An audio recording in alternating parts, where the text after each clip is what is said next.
ठीक है, चलो देखो अच्छे से समझना, ठीक है ना, अच्छे से समझना।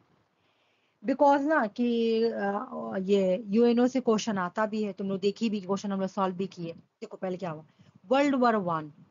अच्छा हमने एक क्वेश्चन सॉल्व किए,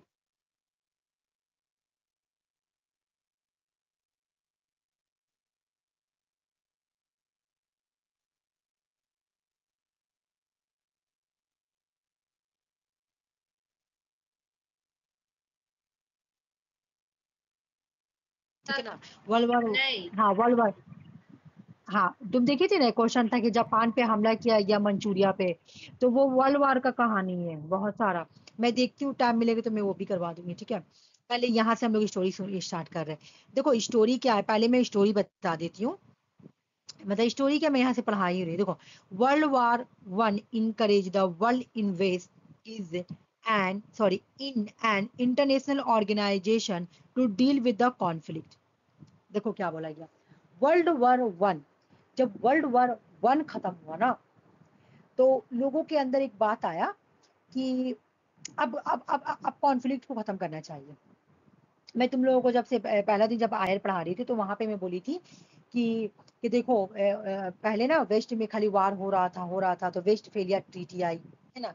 वेस्ट फेलियर ट्रीटी आई तो वहां से क्या आया था, सॉवरेनिटी का कॉन्सेप्ट आया था। क्योंकि पहले क्या होता था, कोई भी कंट्री किसी पे भी हमला कर देता था, एक कंट्री दूसरा पे, दूसरा कंट्री तीसरा पे हमला कर देता था, कोई सॉवरेनिटी नाम का चीज नहीं था। लेकिन वेस्ट फेलियर ट्रीटी आई तो उन्होंने क्या किया, वेस्ट फेलियर ट्रीटी से क्या कॉन्सेप्ट आया, सॉवरेनिटी का कॉन्सेप्ट आया, है ना। लेकिन अब सॉवरेनिटी वाला मामला तो खत्म हो गया, एक कंट्री दूसरी कंट्री पे हमला नहीं कर रही थी, एक कंट्री दूसरी कंट्री का इंटरनल मामला में इंटरफेयर भी नहीं कर रही थी, लेकिन अब आ गया वार का मामला, वो भी वर्ल्ड वॉर 1 जैसा मामला आ गया। तो जब वर्ल्ड वॉर 1 आया ना, तो लोगों ने बोला कि ये तो बहुत बड़ा वार है ना। इसको लोगों ने क्या बोला, ये वर्ल्ड वार है ना, वर्ल्ड वार, ये वर्ल्ड वार, ये छोटा मोटा वार नहीं है। तो बहुत सारे लोगों ने बैठ के बोला कि many believe such as an organization would help the world avoid war as a result। तो बोला बहुत सारे लोगों ने मिलके बोला कि क्यों ना हम लोग एक ऐसा ऑर्गेनाइजेशन बनाए जो वार को अवॉइड करे, ठीक है, जो वार को अवॉइड करेगा, ठीक है। तो उसके बाद क्या हुआ, तुम्हारा देखो यहाँ पर ये भी क्वेश्चन एग्जाम में आता है कि ट्रीटी ऑफ वर्साइल कब हुआ। तो जब लोगों ने ये बात किया, तो एक ट्रीटी हुआ था, treaty of Versailles, treaty of Versailles 1919 यानी 1919 में हुआ था, जून 1919 में ट्रीटी ऑफ वर्साइल हुआ था, ठीक है ना। तो इस ट्रीटी ऑफ वर्साइल में बोला गया कि हम लोग वर्ल्ड वॉर 1 को फेस कर चुके हैं, क्यों ना हम लोग कुछ ऐसा ऑर्गेनाइजेशन बनाए जो हम लोगों को वार होने से अवॉइड करेगा, है ना, वार होने से रोकेगा, ठीक है। तो लोगों ने बोला कि ठीक है, हम एक लीग ऑफ नेशन बनाते हैं, है ना। लोगों ने बोला कि हम एक ऑर्गेनाइजेशन बनाएंगे जो क्या करेगा, पूरे वर्ल्ड को रेगुलेट करेगा, ठीक है, वर्ल्ड को रेगुलेट करेगा और हम लोगों को वार होने से बचाएगा। बात स्टोरी समझ में आ गया। ट्रीटी ऑफ वर्साइल में बोला गया था, ट्रीटी ऑफ वर्साइल कब हुआ था, 1919 में, देख लो एग्जाम में क्वेश्चन आता है। ट्रीटी ऑफ वर्साइल 1919 में हुआ था, यहाँ पर ही बात किया गया था क्यों ना हम एक ऐसा ऑर्गेनाइजेशन बनाए जो हम लोगों को वार को अवॉइड करने में हेल्प करेगा, ठीक है। तो उसके बाद जब ऐसा बात हो रहा था, तो दुनिया में जब वर्ल्ड लीडर लोग ये बात कर रहे थे कि ऐसा हम लोग ट्रीटी बनाए, तो क्या किया गया, the league of nation was international organisation founded 10 January 2020 में स्टैब्लिश किया गया। ये एग्जाम में पूरा डेट आता है कि लीग ऑफ नेशन को कब स्टैब्लिश किया गया था, तो 10 जनवरी 1920 को, ठीक ना, यानी 10 जैन 1920 को। तो जब लोगों ने बात किया ट्रीटी ऑफ वर्साइल में कि वार को अवॉइड करने के लिए हम लोगों को एक ऑर्गेनाइजेशन को स्टैब्लिश करना पड़ेगा जो हम लोगों को इस तरह से अब फ्यूचर में इस तरह का वार ना हो, क्योंकि लोग नहीं टॉलरेट कर पाएंगे, ठीक है। तो बोला गया कि ठीक है, लीग ऑफ नेशन को हम लोग सेटअप करते, तो लीग ऑफ नेशन को फॉन्ड कब किया गया, 10 जैन 1920 को आ गया। इसका एम क्या था, इसका एम क्या था, लीग ऑफ नेशन का एम क्या था, it aim to prevent future war after the world war 1। इसका एम था कि फ्यूचर में वर्ल्ड वर्ल्ड वॉर 1 के जैसा वार ना हो, उसको रोक दे, प्रिवेंट कर दे, है ना, उस तरह का वार होने से वर्ल्ड को बचाए, है ना, वर्ल्ड वार 1 के जैसा फ्यूचर में वार ना हो उसको रोके। हो गया। However, फिर क्या हुआ, तो क्या हुआ, फिर क्या हुआ, despite it's initial success, starting में सक्सेस हुआ था, ठीक है ना, it could not prevent world war 2 1939 से 1945, इसलिए वर्ल्ड वार 2 को होने से नहीं रोक सका, स्टार्टिंग में सक्सेसफुल था। अच्छा, मैं तुम लोगों को हमेशा एक स्टोरी बताती हूँ कि वुडरो विल्सन जो है, इस इंस्टीट्यूशंस के बारे में उन्होंने भी बोला था कि लीग ऑफ नेशन जैसा कोई ऑर्गेनाइजेशन हो जाए। वुडरो विल्सन जो थे वो यूएस के प्रेसिडेंट थे। और तुम एक बात सुनोगी, लीग ऑफ नेशंस का अगर तुम फेलियर पढ़ोगी ना, तो उसका फेलियर में एक ये भी निकलता है कि यूएन इसका मेंबर नहीं बना, सॉरी यूएस इसका मेंबर नहीं था, लीग ऑफ नेशन का मेंबर यूएस नहीं था, तो उसको भी एक फेलियर माना जाता है, ठीक है। तो अब यहाँ तक तो स्टोरी समझ में आ गया कि how ever despite it's initial success, starting में से सक्सेसफुल रोल किया, लेकिन इसने वर्ल्ड वार 2 को होने से नहीं रोक सका। वर्ल्ड वार 2 कब से कब तक हुआ, 1939 से लेकर 1945 तक का वर्ल्ड वार 2 हुआ, इसने नहीं रोका, इसने वर्ल्ड वार 2 को नहीं रोका। ओके, समझ में आ गया। लीग ऑफ नेशन जब नहीं रोक पाया ना, जब जब ये अब कुछ काम ही का नहीं हुआ, तो लीग ऑफ नेशंस को बंद कर दिया गया, डिसॉल्व कर दिया गया। लेकिन इसको कब डिसॉल्व किया, जब वर्ल्ड वार 2 खत्म हुआ ना, तब 1946 में डिसॉल्व कर दिया गया। लीग ऑफ नेशन आया था कब, 10 जन 1920 को, लेकिन इसको डिसॉल्व कर किया गया 1946 को, इसको खत्म कर दिया गया। और फिर क्या किया गया कि जितने भी डॉक्यूमेंट्स थे तुम्हारा, लीग ऑफ नेशन के जितने भी डॉक्यूमेंट्स है, ऑल डॉक्यूमेंट्स या आर्काइव जितने भी थे, यूनाइटेड नेशंस को दे दिया गया कि भाई आप रख लीजिए, ठीक है ना। फिर उसके बाद क्या हुआ कि जब अब ये खत्म हो गया, है ना, वर्ल्ड वार 2 खत्म हो गया, लीग ऑफ नेशन को आदमी ने खत्म कर दिया, तो फिर क्या किया गया, यूनाइटेड नेशंस को 24 अक्टूबर 24 अक्टूबर 1945 को यूएनओ को स्टैब्लिश किया गया। इसका डेट याद कर लो, 24 अक्टूबर 1945 को यूनाइटेड नेशंस का स्टैब्लिश किया गया, यूएन को सेटअप किया गया। कितने कंट्री ने इसको रेटिफाई किया था उस वक्त, 51 कंट्री ने इसको रेटिफाई किया था। समझ में आ गया स्टोरी पूरा पेज में। ट्रीटी ऑफ वर्साइल में बोला गया था कि हम लोगों का एक ऐसा इंस्टीट्यूशन होना चाहिए, ऑर्गेनाइजेशन, जो कि वर्ल्ड वार 1 के जैसा वार होने से रोके। तो उसके बाद क्या हो किया गया, जैन 1920 में तुम्हारा लीग ऑफ नेशन को स्टैब्लिश किया गया। लेकिन लीग ऑफ नेशन ने वर्ल्ड वार 2 होने से रोक नहीं सका, उसने उसने प्रिवेंट नहीं कर पाया वर्ल्ड वार 2 को रोकने से, है ना, मतलब उसने वर्ल्ड वार 2 को आने से रोक नहीं पाया। जब नहीं रोक पाया तो लोगों ने बोला ये तो बिल्कुल बेकार है, तो इसको फेंक दो। तो 1946 में इसको डिसॉल्व कर दिया गया। जब 1946 में इसको डिसॉल्व किया गया तो अब दूसरा ऑर्गेनाइजेशन का जरूरत पड़ा। जब दूसरा ऑर्गेनाइजेशन का जरूरत पड़ा तो उसको हम लोग 24 अक्टूबर 1945 में हम लोग स्टैब्लिश करते हैं। 51 नेशन ने इसको रेटिफाई किया था, यूएनओ को, ठीक है। अब हम लोग यहाँ से पढ़ेंगे, ठीक है ना। एग्जाम में तुम देखी होगी, अगर मैं ये ना पढ़ाऊं तो बहुत ही नुकसान है, क्योंकि एग्जाम में इससे क्वेश्चन आया हुआ, ठीक है ना। इसका बाद वाला पेज में जो है ना वो से आया हुआ है, लेकिन ये स्टार्टिंग यहीं से है, यूएनओ का स्टार्टिंग यहीं से है, ठीक है ना। यूएनओ का स्टार्टिंग यहीं से है। जब तुम्हारा सेकंड वर्ल्ड वार हो रहा था, देखो सेकंड वर्ल्ड वार तुम्हारा स्टार्ट कब हुआ था, 1939 में, ठीक है। तो लंदन में एक पैलेस था, पैलेस का नाम है जेम्स पैलेस, ठीक है ना। जेम्स पैलेस में सब लोग मिले, यूके, कनाडा, ऑस्ट्रेलिया, न्यूजीलैंड, सबके लीडर लोग बैठ के बात कर रहे थे कि वर्ल्ड वार जब खत्म होगा तो हम लोगों को पीस के लिए कुछ करना पड़ेगा, है ना, पीस सिक्योरिटी के लिए कुछ करना पड़ेगा, कुछ प्लेज देना पड़ेगा, ठीक है ना। तो इसको लंदन डिक्लेरेशन भी बोलते हैं। क्यों, ये रुमिया पर कॉल कर रही, थोड़ा कर लेना, बार बार कॉल कर रही, ठीक है ना।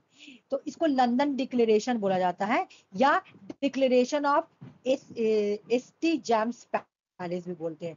1941 में पहली बार यहाँ पे बोला गया था, वर्ल्ड लीडर यहाँ पे बैठते हैं और पहली बार बोलते हैं कि वर्ल्ड वार 2 के बाद, पोस्ट वर्ल्ड वार 2 के बाद हम लोगों को पीस के लिए और सिक्योरिटी के लिए कुछ प्लेज लेना होगा, कुछ प्लेज लेना होगा, ठीक है। उसके बाद क्या हुआ कि 1941 में अटलांटिक चार्टर हुआ, ठीक है ना। अटलांटिक चार्टर में कौन कौन आए थे, फ्रैंकलिन डी रोजाबेल्ट और वेस्टन चर्चिल।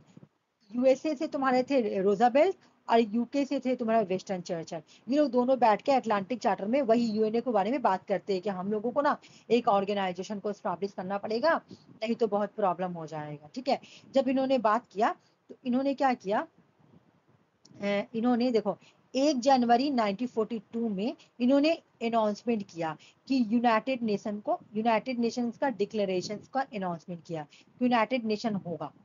इन्होंने 26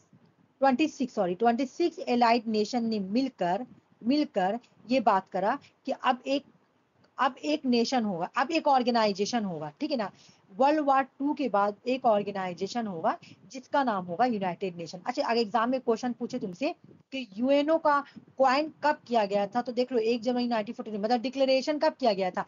यूएनओ देखो स्टैब्लिश 1945 में हुआ, लेकिन इसका डिक्लेरेशन कब किया गया, 1940 1 जनवरी 1942 में ना डिक्लेयर कर दिया गया था कि यूनाइटेड नेशन ऑर्गेनाइजेशन टाइप का कोई ऑर्गेनाइजेशन होगा। और वहीं पर रूजावेल्ट यूएस के प्रेसिडेंट थे, तो रूजावेल्ट जो है ना, यहीं पर रूजावेल्ट यूनाइटेड नेशंस वर्ड को क्वाइन करते। ये भी एग्जाम में आज तक तो तुम्हारा नेट का एग्जाम में क्वेश्चन नहीं आया, लेकिन तुम अगर जैसे कि और जैसे सिविल सर्विस एग्जाम हो गया या 12 लेवल का जो एग्जाम होता है वहां पूछता है यूएन वर्ड को क्वाइन किसने किया था पहली बार, तो रूजावेल्ट ने। ये एग्जाम अगर तुम लोग 12 लेवल का एग्जाम दी होगी तो ये क्वेश्चन होता है यूनाइटेड नेशन ऑर्गेनाइजेशन का वर्ड को क्वाइन किसने किया था, तो रूजावेल्ट। तो यहाँ जब 1 जनवरी 1942 में यहाँ पर ही डिक्लेरेशन किया जाता है, यहाँ पर ही अनाउंसमेंट किया जाता है कि यूनाइटेड नेशन ऑर्गेनाइजेशंस को स्टैब्लिश किया जाएगा पीस के लिए, पीस के लिए। ठीक है, समझ में आ गया। 1 जनवरी 1942 में यूनाइटेड नेशन का डिक्लेरेशन बना। ओके, अच्छे, फिर उसके बाद क्या हुआ, मॉस्को डिक्लेरेशन हुआ। मॉस्को डिक्लेरेशन कब हुआ, 1943 में। यहाँ पे चार लोग आपस में आके बैठे, यूएस थे, यूके थे, यूएसएसआर थे और चाइना थे।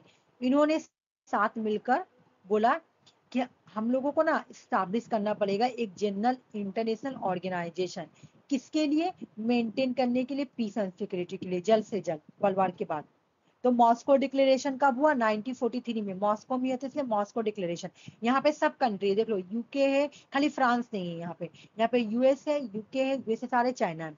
यहाँ क्वेश्चन एग्जाम में आएगा कि मॉस्को डिक्लेरेशन को मिलाओ।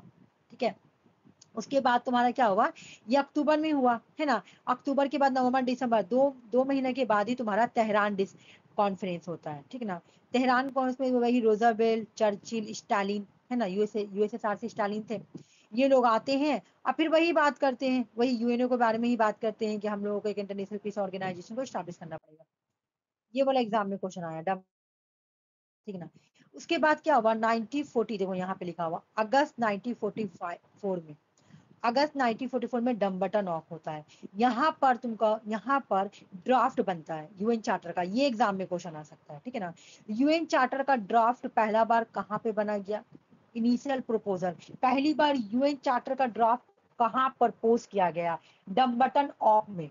डम्बटन ऑफ कब हुआ, एग्जाम में प्रीवियस ईयर क्वेश्चन है, डम्बटन ऑफ कब आया है, तो अगस्त से अक्टूबर, या अक्टूबर कोई भी एक डेट याद कर लेना, 1945, अगस्त से अक्टूबर 1944 तक का डम्बटन ऑक हुआ था। डम्बटन ऑक में पहली बार यूएन चार्टर का प्रपोजल को पेश किया गया था। मतलब यूएन चार्टर का जो ड्राफ्ट था ना, पहली बार डम्बटन ऑक में ही इंट्रोड्यूस किया गया था। हो गया, उसके बाद तुम्हारा 1945 में फैब में, देख लो फैब में है ना, ये तुम्हारा अगस्त और अक्टूबर नवंबर दिसंबर, फिर फैब आ गया, फैब के बाद 1945 हो गया डेट है ना। तो यल्टा कॉन्फ्रेंस हुआ, यल्टा कॉन्फ्रेंस कब हुआ तुम्हारा, फैब 1945 में।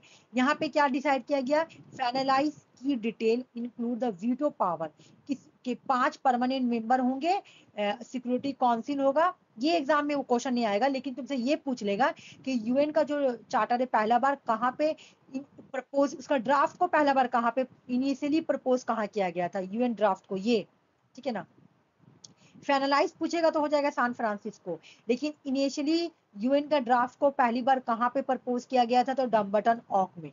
ठीक है, यल्टा कॉन्फ्रेंस कब हुआ था, तो 1945 में। यल्टा के बाद आता है San Francisco conference. San Francisco conference जो है ना, यहाँ पे तुम्हारा 58 नेशन होते हैं। देखो पहले तो 58 नेशन होते हैं, लेकिन जब रेटिफाई करने जाते हैं तो एक कंट्री आके ऐड हो जाती है, तो 51 हो जाता है। ठीक है, तो बोला कि सैन फ्रांसिस्को कॉन्फ्रेंस में 1945 में यूएन चार्टर को फाइनलाइज किया गया। अब एग्जाम में क्वेश्चन आएगा कि यूएन के चार्टर को एडॉप्ट कहाँ किया गया, एडॉप्ट तो सैन फ्रांसिस्को कॉन्फ्रेंस में। सैन फ्रांसिस्को कब हुआ था, तो 1945 में। देख लो यहाँ पे लिखा हुआ है, यहाँ इंडिया भी इंक्लूड है, ठीक है ना, including India. Meet to finalise and adopt the UN charter. Draft पेश किया गया था डम्बटन ऑक में, लेकिन उसको एडॉप्ट कब किया गया था, सैन फ्रांसिस्को कॉन्फ्रेंस में। सैन फ्रांसिस्को कॉन्फ्रेंस में एडॉप्ट किया गया था। ओके, उसके बाद क्या हुआ, देखो तुम्हारा अप्रैल से जून 1945 में सैन फ्रांसिस्को में यूएन का जो चार्टर है, यूएन का चार्टर है, इसको क्या किया गया था, एडॉप्ट कर लिया गया था, ठीक है ना। लेकिन रैटिफाई कितने कंट्री ने किया था, 51 कंट्री, याद रखना। उसके बाद क्या हुआ कि यूएन फोर्स में कब आया, मतलब कंट्री ने उसको रैटिफाई कब किया या फोर्स में कब आया, 24 अक्टूबर 1945 में, ठीक है। देखो यहाँ पे इंपॉर्टेंट चीज तुम्हारा क्या बन रहा है मैं बता रही हूँ। देखो पहला तुम्हारा बन गया कि ये क्वेश्चन आता भी है तुम्हारा, यूएन चार्टर कब एडॉप्ट किया गया, कहाँ पे अडॉप्ट किया गया, तो तुम्हारा आंसर हो जाएगा यूएन चार्टर जो है सैन फ्रांसिस्को में अडॉप्ट किया गया था, सैन फ्रांसिस्को में, ठीक है, ठीक है ना। सैन फ्रांसिस्को में तुम्हारा इसको अडॉप्ट किया गया था। ये हो गया, समझ में आ गया, ठीक है। SICO, ठीक है ना, सैन फ्रांसिस्को में इसको अडॉप्ट किया गया था, ठीक है, हो गया एक क्वेश्चन। दूसरा क्वेश्चन कि यूएन फोर्स में कब आई थी, इन फोर्स में कब आई थी यूएनओ, तो यूएनओ इन फोर्स में आई थी 24 अक्टूबर 1945 में। यूएनओ जो है इन फोर्स में आ जाती है, ठीक है ना। मान लिया अगर पहला बेस तुम लोग ना भी याद करो, लेकिन ये तीनों याद कर लेना। डम्बटन ऑक 1944 का है, यल्टा कॉन्फ्रेंस फैब 1945 का है, सैन फ्रांसिस्को कॉन्फ्रेंस जो है ये जून 1945 का है, ठीक है। उसके बाद अक्टूबर 1945 में यूएनओ आ गई थी। यूएन का बनने का कहानी खत्म।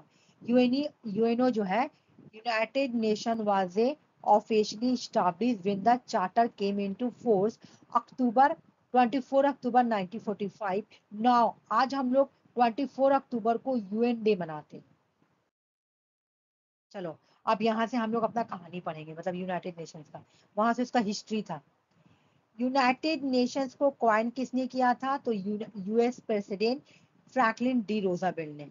ओके, यूएन का हेडक्वार्टर कहाँ है, headquarter of the United Nation Organisation तुम्हारा यूएस न्यूयॉर्क में है, हो गया, ठीक है ना। यूएन का चार्टर तुम्हारा, यूएन चार्टर 1945 में आया था, अभी मैं पढ़ाई। आज आज करंटली यूएन में कितना मेंबर है, करंटली यूएन में कितना मेंबर है, there are 190 member of the UNO. United Nations में टोटल करेंट मेंबर कितना है, 193, ठीक है ना। और 5 जो है वो परमानेंट मेंबर है, याद रखो। यूएन में टोटल मेंबर कितना है, 193, और 5 है permanent member. Present current secretary general कौन है, एंटोनियो गुटेरेस। ये पेज याद कर लेना, रट लेना। यूनाइटेड नेशंस को क्वाइन किसने किया था, फ्रैंक डी रोजाबेल्ट। यूनाइटेड नेशंस का हेडक्वार्टर न्यूयॉर्क यूएस में है। यूनाइटेड नेशन का चार्टर कब अडॉप्ट किया गया, 1945 सैन फ्रांसिस्को में। टोटल मेंबर कंट्री कितना है, 193 मेंबर कंट्री है करेंट आज यूएन में।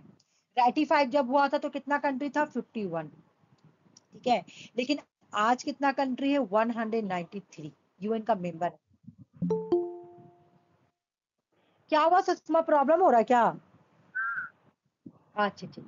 हाँ तो देखो मैं यहाँ पे यही पढ़ा रही हूँ कि अगर तुमको ये पेज में याद करना है तो तुम एकदम नॉर्मल याद करना है। यूनाइटेड नेशंस को क्वाइन किसने किया था, तो फ्रैंक डी रोजाबेल्ट।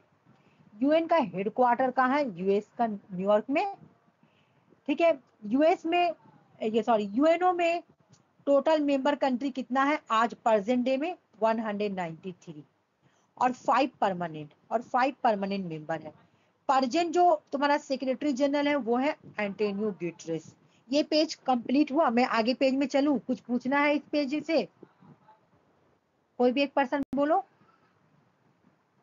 नहीं, क्लियर शाबाश, हो गया, हाँ क्या बोले थे बा? नहीं, मैं पूछ रही थी ना कि उस पेज में किसी को कुछ पूछना है, क्लियर हाँ हो गया ना। यूएन का क्वाइन किसने किया? हाँ रोजावेल्ट ने। मेंबर कंट्री कितना? 193 मेंबर कंट्री है ना, ये सब याद। अब यूएन का 4 पिलर है, 4 पिलर है, 4। यूएन का 4 गोल है। यूएन आया था तो उसका 4 गोल है, इसको 4 पिलर भी बोल सकते हैं, ठीक है ना।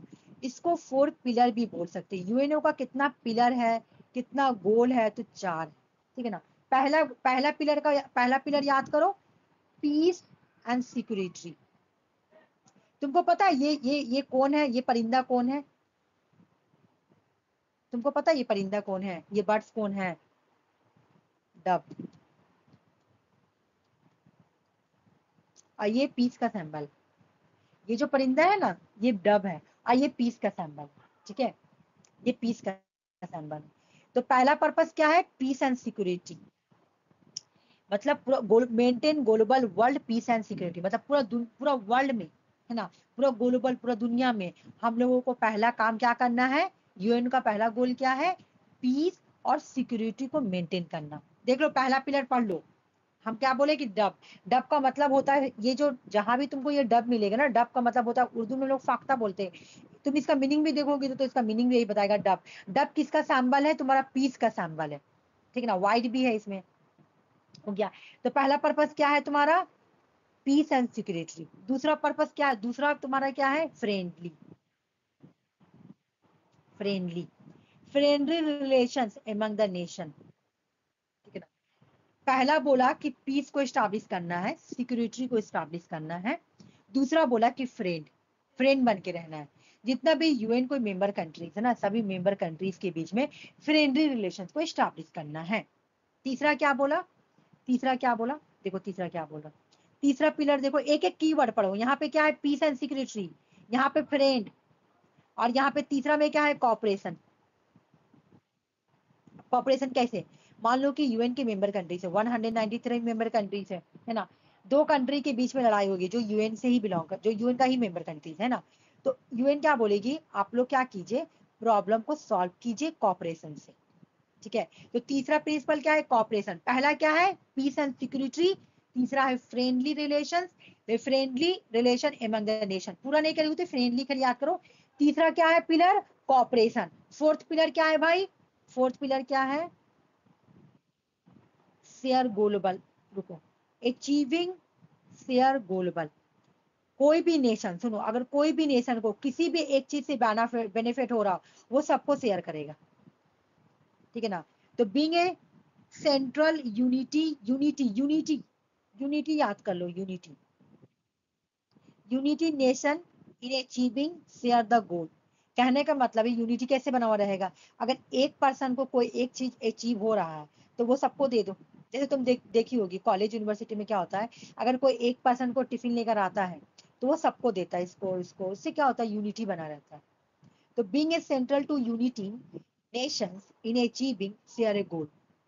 यूनिटी रखो, फोर्थ नंबर गोल यूनिटी है, अगर याद करना है, ठीक है ना। तो ये वाला स्पेशलाइज एजेंसी में बना रही थी, लेकिन ये मैं यहाँ पे नहीं रखी हूँ, मैं दूसरा जगह रखी हूँ, यहाँ पे आई है। ये नहीं है स्पेशलाइज, इसका मैं दूसरा जगह रखी हूँ, ठीक है ना। यूएन का गोल क्या है? यूएन का पिलर कितना है? 4 है। पीस भी बोल सकती हो, फ्रेंड, कॉपरेशन और यूनिटी। चलो अब तुम लोग मुझे बताओ तो यूएन का गोल कितना है? फोर है, गोल या पिलर? 4। हाँ, कौन कौन है? 4 गोल। कौन कौन है?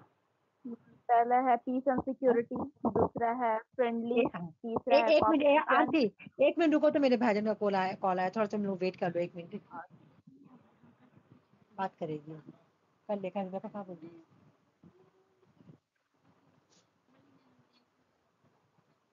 अच्छा तो कर ले बात, कर ले। अच्छा कमाली बंद कर देना। हाँ हाँ, बोलो क्या बोल रही थी, बोलो तो। हाँ, हेलो, बोलो, आपको हेलो। गोल हाँ पूछ रहे बोलो। थे। हाँ, हाँ बोलो। फर्स्ट नंबर में हाँ पीस एंड सिक्योरिटी है फर्स्ट नंबर, दूसरा है फ्रेंडली, तीसरे हाँ नंबर पे कॉपरेशन आ जाएगा, चौथे नंबर पे गोल शेयर आ जाएगा। हाँ, गोल शेयर या यूनिटी, ठीक है। अब तुम लोगों को देखो, तीनों हाँ, आदमियों को ये याद अचीविंग हो गया। शेयर्ड गोल। हाँ हाँ, बिल्कुल बिल्कुल, 4 पिलर याद हो गया। ऊपर से देखो, स्टोरी ऊपर से समझ में आ गया ना कि कैसे कैसे स्टोरी स्टार्ट हुआ। अब मैं यहाँ से स्टार्ट कर रही हूँ। यूएन का 6 ऑर्गेन है, ठीक है ना। कितना ऑर्गेन है? 6 ऑर्गेन है। यूएन में कितना ऑर्गेन है? 6 ऑर्गेन। देख लो कौन कौन। United nation general assembly UNGA, secretary council UNSC, international court of justice, united UN secretariat, economic and social council, मतलब इसको united nations economic and social council इकोसॉक भी बोलते हैं, ट्रस्टीशिप काउंसिल। यूएन में 6 ऑर्गेन है। कितना ऑर्गेन है? 6 ऑर्गेन है। अभी मैं तुम लोग को ये नहीं याद कराऊंगी, वन बाय करके। अच्छा देख के डर मत जाना कितना सारा है, मैं तुम लोगों को कुछ कुछ बोलूंगी याद करने के लिए इसमें से, ठीक है ना, पूरा नहीं बोलूंगी। पढ़ना तो सब है, बिकॉज कि हम लोग नेट का एग्जाम देने जा रहे हैं। नेट में तुम लोग देख रही हो ना कि कितना डीपली क्वेश्चन आ रहा है, ठीक है। तो इस वजह से मैं तुम लोगों के लिए लाई, लेकिन फिर भी मैं ब्लैक वाला मत याद करना, रेड वाला थोड़ा सा याद कर लेना बाकी, ठीक है। मैं बताऊंगी कौन सा याद करना। देखो अभी मैं उधर भी मैं पढ़ाई हूँ कि इसमें टोटल यूएन में कितना मेंबर कंट्री होता है। यूएन का टोटल मेंबर कंट्री कितना है बताओ, अभी मैं तुम लोगों को बताई हूँ। यूएन में टोटल मेंबर कंट्री कितना है? 193। 193 जो है ना, ये जो मेंबर कंट्री है ना, वो जितना भी मेंबर कंट्री ना वो सब उंगा का मेंबर होता है। ये सब यूनाइटेड नेशन जनरल असेंबली का कंट्री होगा। जितना यूएन का मेंबर है सारा कंट्री जितना भी 193 मेंबर जो है वो सब कहाँ रिप्रेजेंट करेंगे? यूनाइटेड नेशन जनरल असेंबली के अंदर आएंगे, ठीक है ना। जिसको वर्ल्ड पार्लियामेंट बोला जाता है। इसको पता है क्या बोला जाता है? इसको बोला जाता है वर्ल्ड पार्लियामेंट, ठीक है। इसको क्या बोलेंगे? वर्ल्ड पार्लियामेंट, ठीक है।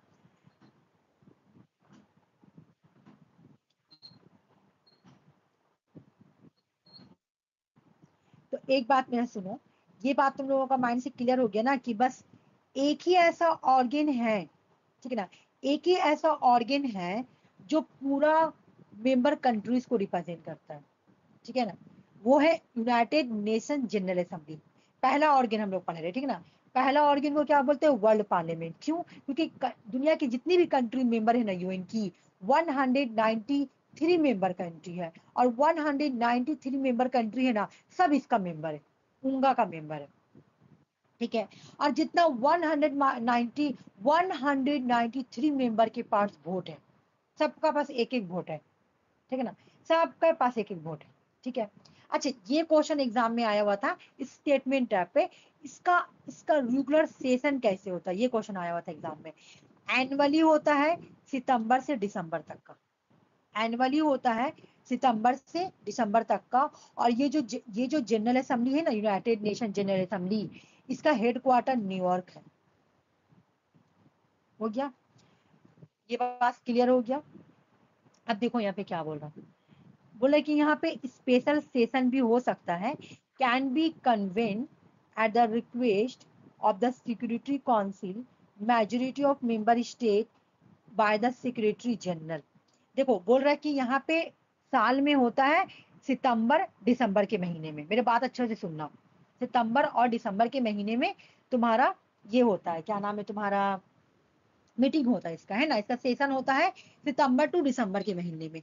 लेकिन अगर स्पेशल सेशन करवाना होगा, अर्जेंट कोई सेशन करवाना है, जैसे तुम देखी थी अगला साल एक अर्जेंट सेशन हुआ था तुम्हारा, जब यूक्रेन नहीं, जब इसराइल का और तुम्हारा फिलिस्तीन का वार चल रहा था, ठीक है ना। अगर कोई वार का सिचुएशन होगा तो उस टाइम तो वार हो रहा, जैसे इसराइल और फिलिस्तीन में हो रहा था, ठीक है ना। तो अब वार हो रहा तो यहाँ पे स्पेशल सेशन बुलाया जाएगा। तो जब स्पेशल सेशन बुलाया जाएगा ना, तो यहाँ पे रिक्वेस्ट किया जाएगा, है ना, सिक्योरिटी काउंसिल को रिक्वेस्ट किया जाएगा कि सर प्लीज, और majority of the member state को भी कि प्लीज एक सेशन बुलाए, ठीक है ना। तो वही सेशन आता है। तो ये जो सेशन होता है ना, ये emergency special session can be call, 24 घंटा में भी आ सकता है, मतलब कहीं पे क्राइसिस हो रहा, यहाँ पे देखो दूसरे लाइन में लिखा हुआ, ठीक है, कहीं पे क्राइसिस हो रहा, जैसे कि इमरजेंसी स्पेशल सेशन, ठीक है ना, can be called with in 24 hours, 24 घंटा में भी स्पेशल सेशन आ सकता है। लेकिन कब? जब कहीं पे क्राइसिस हो रहा, इंटरनेशनल क्राइसिस हो रहा, इस तरह के केस में यहाँ पे बुलाया जाता है, ठीक है ना। किसको? सिक्योरिटी काउंसिल से रिक्वेस्ट किया जाता है और मेजोरिटी ऑफ मेंबर को बोला जाता है, तब जाके आता है। ये याद करना नहीं है, ये एक मैं जनरल नॉलेज के लिए बता रही हूँ, याद करोगे तो सब ऐसे पढ़ना पड़ेगा ना, इसलिए, ठीक है ना। अब यहाँ पे आ जाओ, द मैंडेट ऑफ उंगा उनका मतलब क्या है, तुम्हारा यूनाइटेड नेशन जनरल असेंबली। ये काम क्या करता है, ये डिस्कस करता है, किस चीज के बारे में डिस्कस करता है, ये डिबेट करता है, किसके बारे में, ये रिकमेंडेशंस भी करता है, किस चीज के बारे में, तुम्हारा इंटरनेशनल पीस के बारे में ये डिस्कस करता है। ये इसका काम नहीं है कि तुम इंटरनेशनल पीस को मेंटेन करो, ये बात करता है पीस के बारे में, ठीक है। अच्छे सिक्योरिटी के बारे में, ठीक है, डिप्लोमेट के बारे में, डिसआर्मामेंट के बारे में, ह्यूमन राइट के बारे में, इंटरनेशनल लॉ के बारे में, पीसफुल आर्बिट्रेशन के बारे में, डिस्प्यूट सॉल्व करने के बारे में, ये सब बात करता है। अब तुम एक देखी होगी कि जब फिलिस्तीन और इजराइल में वार हो रहा था तो बार बार एक क्लिक आया था कि फिलिस्तीन की कोई लेडी थी जो कि बता रही थी कि फिलिस्तीन में इतने लोग मरे, इतने लगे, और इजराइल से ऐसे भी कोई था, वो बोल रहा था, फिलिस्तीन के से ऐसे फिलिस्तीन बोल रहा था, ठीक है ना। तो उनका में ना सभी को बोलने का मौका दे रहा था, सभी को। जैसे इंडिया का भी तुम देखी होगी कि इंडिया का भी एक लड़की का निकला था कि वो जाके यूएन में रिप्रेजेंट हुई थी, ठीक है ना, इंडिया के साइड से। तो सब जाके यहाँ पे सबको बोलने का मौका मिलता है, ठीक ना। यूनाइटेड नेशन जनरल असेंबली में 193 मेंबर कंट्रीज को बोलने का मौका मिलता है, सब आके बोलो, ठीक ना, कि अभी वहां ऐसे चल रही हो तो सबको बोलने का मौका मिलता है। एक हो गया। अब इसका हम थोड़ा काम देख लेते हैं क्या है जो कि इंपॉर्टेंट है। United nation general assembly also consider report from the other UN bodies, it is also approval the UN budget. ये यूएन बजट को अप्रूवल करती है। अब जैसे कैसे देखो, कहने का मतलब है कि दूसरा यूएन बॉडी, जैसे अभी यूएन के स्पेशलाइज बॉडीज पढ़ेंगे हम, जैसे यूएन के स्पेशलाइज बॉडीज कौन है, तुम्हारा आईएमएफ है, ठीक है ना। तो आईएमएफ हो गया है ना, आईएमएफ का जो भी रिपोर्ट है, ठीक है ना, यूएन बजट का जो भी रिपोर्ट है या यूएन बजट को जो भी अप्रूवल देना है वो कौन करता है, उंगा करता है। देख लो, जो स्पेशलाइज बॉडी होती है यूएन की, तो उसकी जो रिपोर्ट होती है, अभी मैं एग्जांपल दे रही हूँ, रुक जाओ। यूएन के स्पेशलाइज बॉडी तुम्हारा है आईएमएफ, इंटरनेशनल मॉनेटरी फंड, ठीक है ना। इंटरनेशनल मॉनेटरी फंड का जो भी काम हो रहा है, जो भी काम काज है, उसका जो भी रिपोर्ट है, वो कौन देखेगी रिपोर्ट, उंगा देखेगी, यूनाइटेड नेशन जनरल असेंबली देखेगी, ठीक है। यूएन का जो भी बजट अप्रूवल देना है, जैसे कि कहने का मतलब इंडिया पीस कीपिंग फोर्स जाता है, ठीक है ना, ये कोई भी कंट्री का पीस कीपिंग फोर्स किसी कंट्री में भेज रहे हैं, तो उसको तो पैसा देना होगा, तो वो सब बजट अप्रूवल कौन करेगा, उंगा करेगा, ठीक है। वो हो गया, ठीक है, समझ में आ रहा ना। फिर उसके बाद बोला कि United nation general assembly appointment करता है secretary general of the United nation. देख लो, यूनाइटेड नेशंस का जो सेक्रेटरी जनरल, जो अभी हम लोग पढ़ रहे हैं, एंटोनियो गुटेरेस, है ना, हम लोग पढ़े ना, उनको कौन अपॉइंटमेंट करता है, तो उनको अपॉइंटमेंट कौन करता है, united nation general assembly appointment करते हैं।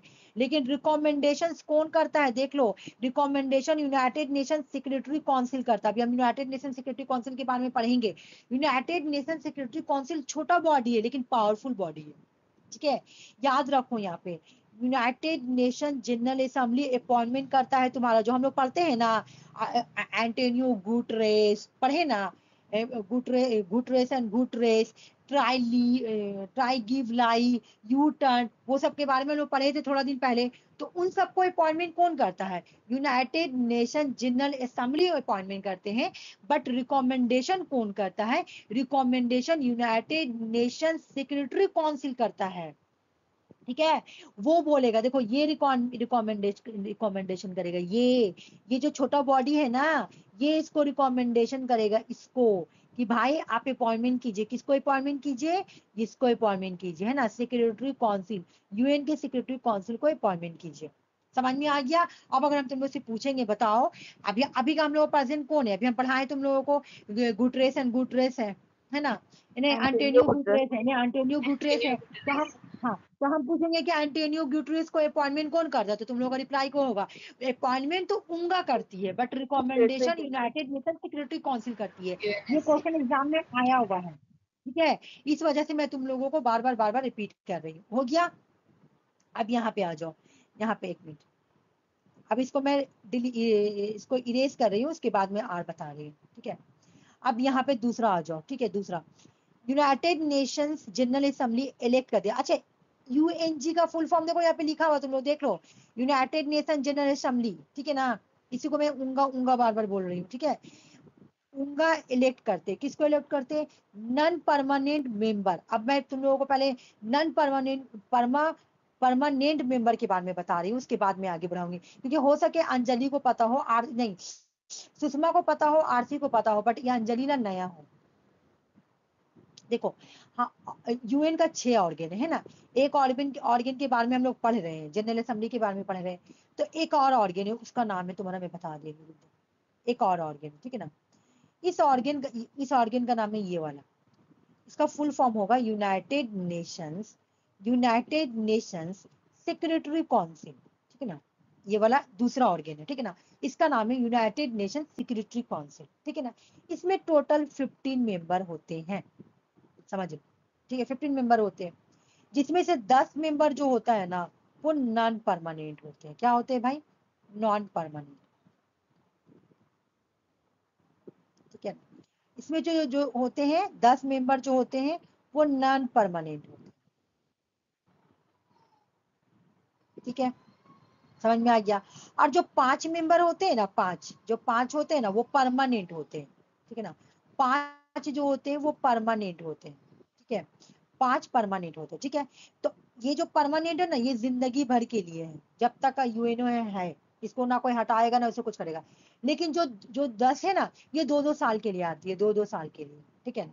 तो इसको इलेक्ट कौन करेगा? अब इसका हम स्टोरी पढ़ेंगे, अब हम बताएंगे तो तुम लोगों को समझ में आ जाएगा, है ना। ऐसे डायरेक्ट पढ़ाते तो नहीं समझ में आता। अब मैं इसको डिलीट, ये इरेज कर रही हूँ, और अब मैं पढ़ा रही हूँ। अभी मैं बोलती नॉन परमानेंट, तो तुम लोग समझ नहीं पाती कि नॉन परमानेंट कौन है ना। यहाँ पे देखो क्या बोल रहा है कि नॉन परमानेंट मेंबर को भी इलेक्ट कौन करता है? तुम्हारा उंगा ही इलेक्ट करता है। लेकिन बोल रहा है कि यूनाइटेड नेशन सिक्योरिटी काउंसिल के जो नॉन परमानेंट मेंबर होते हैं, उसको इलेक्ट कौन करता है? तो United nation general assembly elect करते हैं। और किसको इलेक्ट करते हैं?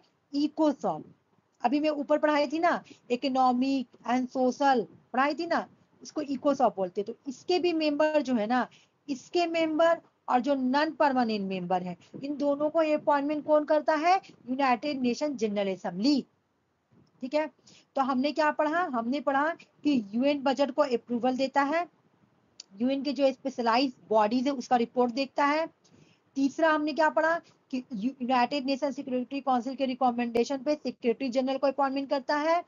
फिर फोर्थ हमने क्या पढ़ा कि इकोसॉक के मेंबर को अपॉइंटमेंट करता है। यूनाइटेड नेशन जनरल सेक्रेटरी का जो नॉन परमानेंट मेंबर है उसको इलेक्ट करता है। यहाँ तक का कॉन्सेप्ट क्लियर? अब आ जाओ, नेक्स्ट क्या है।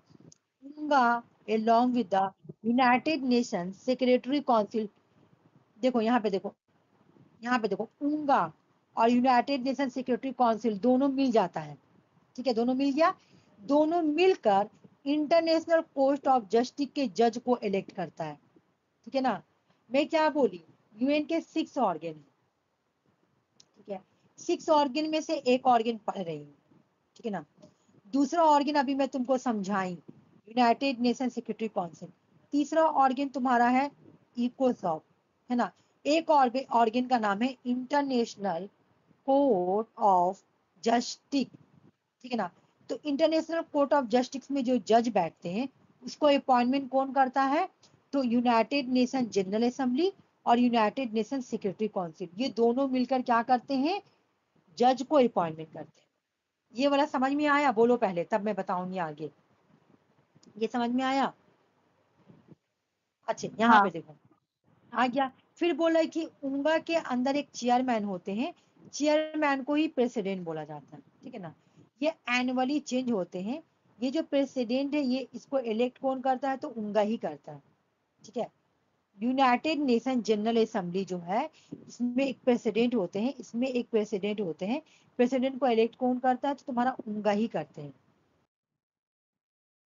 अब आ जाओ यहाँ पे, अब आए, अब दूसरा बॉडी के बारे में पढ़ेंगे। तो यहाँ पे कुछ याद नहीं, वही है, वही बॉडी है, सॉरी, वही बॉडी। यहाँ पे याद नहीं करना तुम लोग को। तुम बोलोगी तो मैं समझाऊंगी, नहीं बोलूंगी तो मैं बाहर चल जाऊंगी, मतलब दूसरी पेज में आ जाऊंगी। अगर तुम लोगों को समझना है तो बोलो, नहीं समझना है तो मैं पार कर दूंगी। ये समझना है, उतना इंपॉर्टेंट नहीं है। लेकिन समझ लेने से अच्छा होगा, ये बात मैं बोल रही हूँ। स्टोरी जैसे समझ लो, उसके बाद याद नहीं करना है। याद ऊपर सिर्फ को रेड वाला समझा। ही करना है।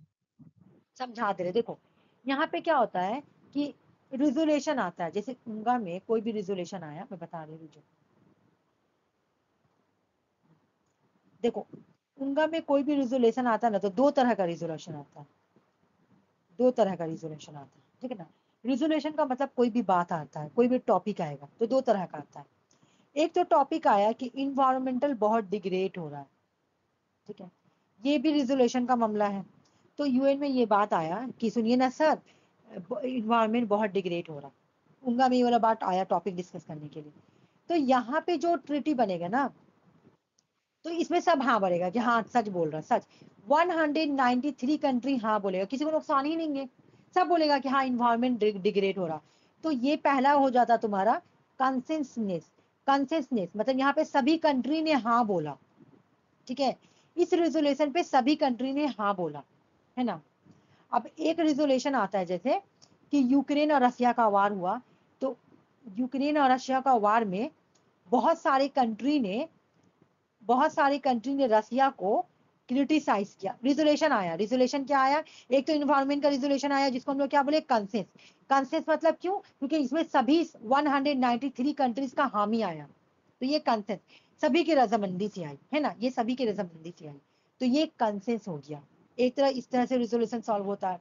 दूसरा क्या रिजोल्यूशन आया, दूसरा आया बोला कि सर वार हो रहा रशिया और यूक्रेन के बीच में, रसिया का बहुत गलती है, ठीक है, ये बात बोला गया। जब रसिया को गलती बोला गया ना, तो 193 कंट्रीज में से आधा से ज्यादा कंट्री रसिया को सपोर्ट किया, ये रियल बात है। आधा से ज्यादा कंट्री रसिया के सपोर्ट में था, मान लो कि 60% कंट्री जो है ना वो रसिया के सपोर्ट में था कि रसिया ठीक कर रहा, और 40% कंट्री बोला नहीं रसिया गलत कर रहा, ठीक है। तो यहाँ पे जो होगा ना, यहाँ पे जो रिजोल्यूशन पास होगा ना, वो मेजोरिटी के थ्रू पास होगा। जो रिजोल्यूशन का पास हुआ तुम्हारा, कैसे बिल पास हुआ, रिजोल्यूशन के बेस पे सबने बोला रसिया गलत नहीं किया, रसिया ने ठीक किया, 60% रसिया जीत गया, तो मेजोरिटी के बेस पे रिजोल्यूशन पास हो गया, ठीक है ना।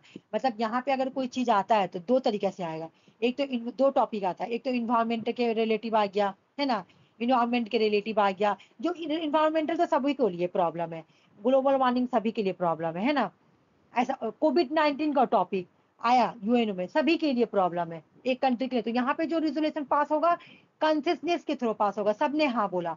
लेकिन दूसरा बोल रहा है कि जो मेजोरिटी के थ्रू होगा, कैसे कि आधा आदमी हाँ बोला आधा आदमी ना हो रहा, है ना। लेकिन जब यहाँ पे रिजोल्यूशन पास होता है तो क्या होता है, या तो सिंपल मेजोरिटी से पास होगा, है ना, सिंपल मेजोरिटी से रिजोल्यूशन पास हो जाता है, हो गया। अब बोल रहा है कि यहाँ पे अगर कोई क्वेश्चन उठा, if A question important question उठा, तो उसको 2/3 मेजोरिटी लगेगा। अब इंपोर्टेंट क्वेश्चन क्या हुआ, यहाँ पे दो पढ़ी ना, एक इन्वायरमेंटल का टॉपिक हो गया, या तो फिर दूसरा टॉपिक आया कि इजराइल और फलस्तीन में लड़ाई हो रहा है। तो अब यूएन का सारा मेंबर जो रहेगा ना 190 वोट देगा, कौन इजराइल की तरफ है, कौन तुम्हारा फलस्तीन की तरफ है। ऐसा बहुत तुम देखती थी, इंस्टाग्राम पे आ रहा था कि ये कंट्री फलस्तीन को सपोर्ट कर रहा है, ये कंट्री तुम्हारे इजराइल को सपोर्ट कर रहा है, तो वोट में बच जाता है ना कंट्री। हालांकि कोई कंक्लूजन नहीं निकलता, सिर्फ देखता है यहाँ पे। फिर उसके बाद नेक्स्ट क्वेश्चन आ गया, बाकी ये सब छोड़ो और इसे बता रही हूँ। देखो यूनाइटेड नेशन जनरल असेंबली के अंदर, सिक्स कमेटी होती है, 6 committee. United nation general assembly के अंदर 6 कमेटीज होती है डिस्कस करने के लिए। देखो फर्स्ट कमेटी होता है जहाँ पे डिसआर्मामेंट, इंटरनेशनल सिक्योरिटी के बारे में बात होती है। दूसरा जो कमेटी होती है वहाँ पे इकोनॉमिक एंड फाइनेंस के बारे में बात होती है। तीसरा जो कमेटी होती है वहाँ सोशल एंड ह्यूमैनिटेरियन कल्चर के बारे में होती है। फोर्थ कमेटी होती है यहाँ पे स्पेशल पॉलिटिकल एंड डिकोलोनाइजेशन के बारे में बात होती है। फिफ्थ जो होती है वह एडमिनिस्ट्रेटिव एंड बजटरी के बारे में बात होती है। सिक्स जो होती है लीगल के बारे में बात होती है। ये सब याद करने का कोई फायदा नहीं है, जो याद करने था तो पहला वाला पेज याद करना था, ये वाला याद करना, मैं बता रही हूँ क्यों।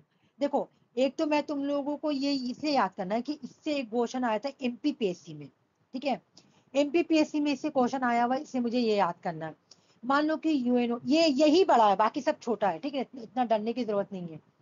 UNO, United nation general assembly, अगर तुमको यूएनओ का मेंबर बनना है, ठीक है, मान लो कि फलस्तीन यूएनओ का मेंबर नहीं है, तो मान लो कि फलस्तीन को यूएनओ का मेंबर बनना है, तो वो कैसे बनेगी, ठीक है। ये टॉपिक बहुत इंपॉर्टेंट है, बिकॉज कि ये क्वेश्चन मैं बहुत बार देखी, मैं एमपीपीएससी में देखी, मैं राजस्थान पीएससी में ये वाला क्वेश्चन देखी हूँ, ठीक है। मैं क्वेश्चन का पैटर्न भी बताऊंगी क्वेश्चन कैसे था। तो यहाँ पे समझना, बहुत अच्छे से समझना। मैं वो पहला टॉपिक, पहला पेज तुम्हारा नेट का पॉइंट ऑफ व्यू से पहला पेज वाला रट लेना, अगर तुम लोग को ये रटना होगा तो रटना, नहीं रटना होगा तो कोई बात नहीं, लेकिन मैं तुम लोगों को सब पढ़ा रही हूँ तो मुझे ये भी पढ़ाना होगा, क्योंकि ये अदर एग्जाम में भी आया हुआ है। क्योंकि तुम इस एग्जाम के बाद तुम लोग तो पीएससी देगी, नेट क्वालिफाई होगा, सेट क्वालिफाई होगा, तो पीएससी तो देना ही पड़ेगा। तो उस पर परस्पेक्टिव से पढ़ाना, और नेट में भी आने का चांस है। सुनो कैसे, how to become a member of the UNO. UNO का तुम मेंबर कैसे बन सकती हो, एकदम आसान है। क्लास 3 को यूएन का मेंबर बनना है। पहला नंबर, पहला स्टेप क्या है, स्टेट सबमिट एप्लीकेशन। पहले एप्लीकेशन सबमिट करना पड़ेगा। किसको सबमिट करना पड़ेगा, यूएन के सेक्रेटरी जनरल को। यूएन के सेक्रेटरी जनरल कौन है अभी, अभी कौन है यूएन का सेक्रेटरी जनरल, बताओ, एंटोनियो गुटेरेस। सबसे पहले हाँ, एंटोनियो गुटेरेस को जाके पहले एप्लीकेशन जमा करना पड़ेगा। ठीक है, पहला नंबर स्टेप। पहला स्टेप क्या होगा, एंटोनियो गुटेरेस को जाके तुमको फ्लास्तीन को जाके एक एप्लीकेशन जमा करना पड़ेगा। एप्लीकेशन जमा कर दिया, फिर आएगा तुम्हारा यूनाइटेड नेशन सिक्योरिटी काउंसिल, जिसमें 15 मेंबर है ना, जिसमें 15 मेंबर, वो आएगा। उसके पास आएगा जो इसके पास आएगा, United nation security council consider करेगा एप्लीकेशन को, देखेगा, फिर पास करेगा। उसके बाद क्या करेगा ये United nation security council, if अगर इसको अच्छा लगा, यूनाइटेड नेशन सिक्योरिटी काउंसिल को ठीक लगा कि हाँ इस पर्सन को, फलस्तीन को हम कंट्री बना ले रहे, तब ये रिकमेंडेशन करेगा। रिकमेंडेशन किसको करेगा, यूनाइटेड नेशन जनरल असेंबली को रिकमेंडेशन करेगा। ठीक है, अब रिकमेंडेशन किया, ठीक है, तो देखो पहला क्या हुआ, पहला एप्लीकेशन, देखो मैं यहाँ पे लिख दे रही हूँ, पहला एप्लीकेशन, पहला प्रोसेस क्या है, एप्लीकेशन करना। ठीक है, पहला क्वेश्चन क्या है, एप्लीकेशन करना। किसको एप्लीकेशन करना, सेक्रेटरी जनरल को, है ना, सेक्रेटरी जनरल। सेक्रेटरी जनरल तुम्हारा यूएन का जो सेक्रेटरी जनरल है उसको एप्लीकेशन करना, प्लस पहला। फिर उसके बाद यूनाइटेड नेशन सिक्योरिटी काउंसिल के पास जाएगा। यूनाइटेड नेशन सिक्योरिटी काउंसिल किसको रिकमेंडेशन करेगी, किसको रिकमेंडेशन करेगी, उंगा को, भाई आप इसको मेंबर बना लीजिए। अब उंगा भी डायरेक्ट नहीं बनाएगी, उंगा क्या करेगी, सुनो, उंगा क्या करेगी, लाएगी, है ना। उंगा में कितना मेंबर कंट्री, अभी हम पढ़ाए 193 मेंबर कंट्रीज है। अब 193 मेंबर कंट्री से पास करवाएगी, 2/3 मेजोरिटी से पास करवाएगी। देख लो 2/3 मेजोरिटी, जब 2/3 मेजोरिटी से पास हो जाएगा ना रेजोल्यूशन, 2/3 मेजोरिटी, ठीक है, तब वो मेंबर बन गया। मतलब 2/3 193 मेंबर कंट्रीज में से, है ना, उंगा में कितना कंट्री है 193।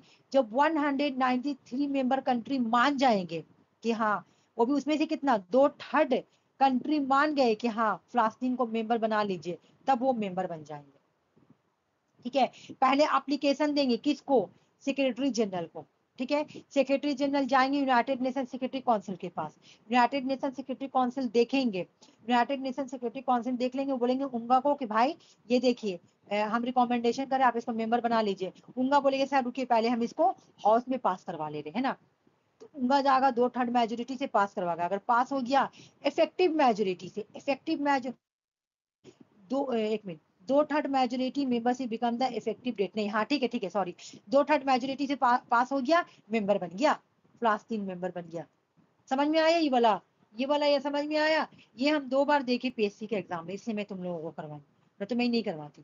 पहला क्या था, पहला बताओ तो क्या है तरीका, पहला क्या है, मेंबर बनने का तरीका पहले क्या है, एप्लीकेशन करना सेक्रेटरी जनरल को, फिर उसके बाद United nation security council recommendation देगा यूनाइटेड नेशन हाँ जनरल असेंबली को कि इसको मेंबर हाँ बना लेना है। उसके हाँ बाद हाँ, फिर 2/3 मेजोरिटी होना चाहिए बस उसको मेंबर बनाने के लिए बन पास। गया मेंबर, बन गया, हाँ बन गया, खत्म, खत्म कहानी, वो वाला यूनाइटेड नेशन जनरल खत्म, पहला ऑर्गन खत्म, ये दूसरा ऑर्गन आ गया। इसमें तुम लोगों को भारी नहीं लगेगा, ये हल्का है। ठीक है, देखो ये दूसरा ऑर्गन है, सिक्योरिटी काउंसिल, है ना, यूनाइटेड नेशन सिक्योरिटी काउंसिल। इसका फुल फॉर्म तो हो जाएगा तुम्हारा यूनाइटेड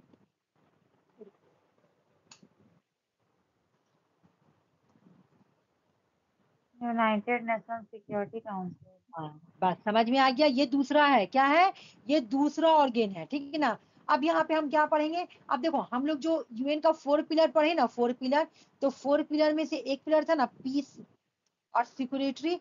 तो ये मेन, ये किसका काम है, मेन किसका काम है, इसका, इसका मेन काम है, यूनाइटेड नेशन सिक्योरिटी काउंसिल का मेन काम है पीस और सिक्योरिटी को मेंटेन करना, ये इसका मेन काम है।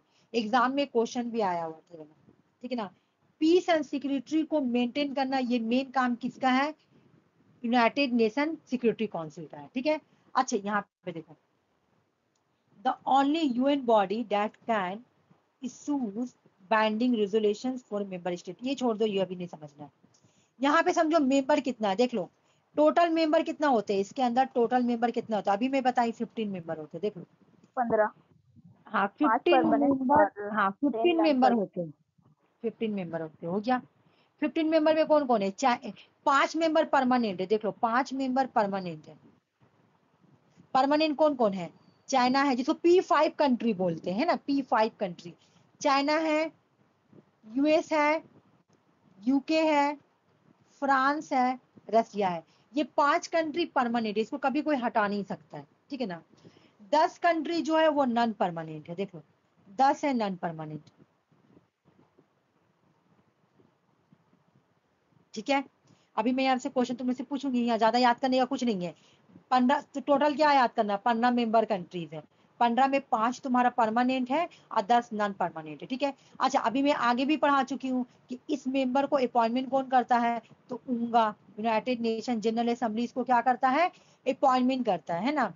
अपॉइंट कौन करता है? यूनाइटेड नेशन जनरल असेंबली, उनका अपॉइंटमेंट करता है। कितना मेजोरिटी से? 2/3 मेजोरिटी से, ठीक है ना।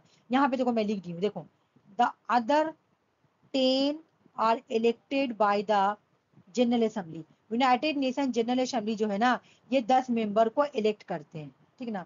इलेक्ट करते हैं कितने साल के लिए? 2 साल के लिए, देख लो कितने साल के लिए लोग इलेक्ट होते हैं? 2 साल के लिए। कौन सा मेजोरिटी से? 2/3 मेजोरिटी से, ठीक है। 2/3, ये याद कर लेना, कितने साल के लिए इलेक्ट होते हैं? तो 2 साल के लिए, ठीक है ना। कितना मेजोरिटी, देखो यहाँ पर भी लिखा हुआ है, यहाँ पे शॉर्टकट में उंगा है ना, उंगा इलेक्ट करते हैं कितने साल के लिए? 2 साल के लिए। कौन सा मेजोरिटी? 2/3 मेजोरिटी के थ्रू। कंप्लीट हो गया बस।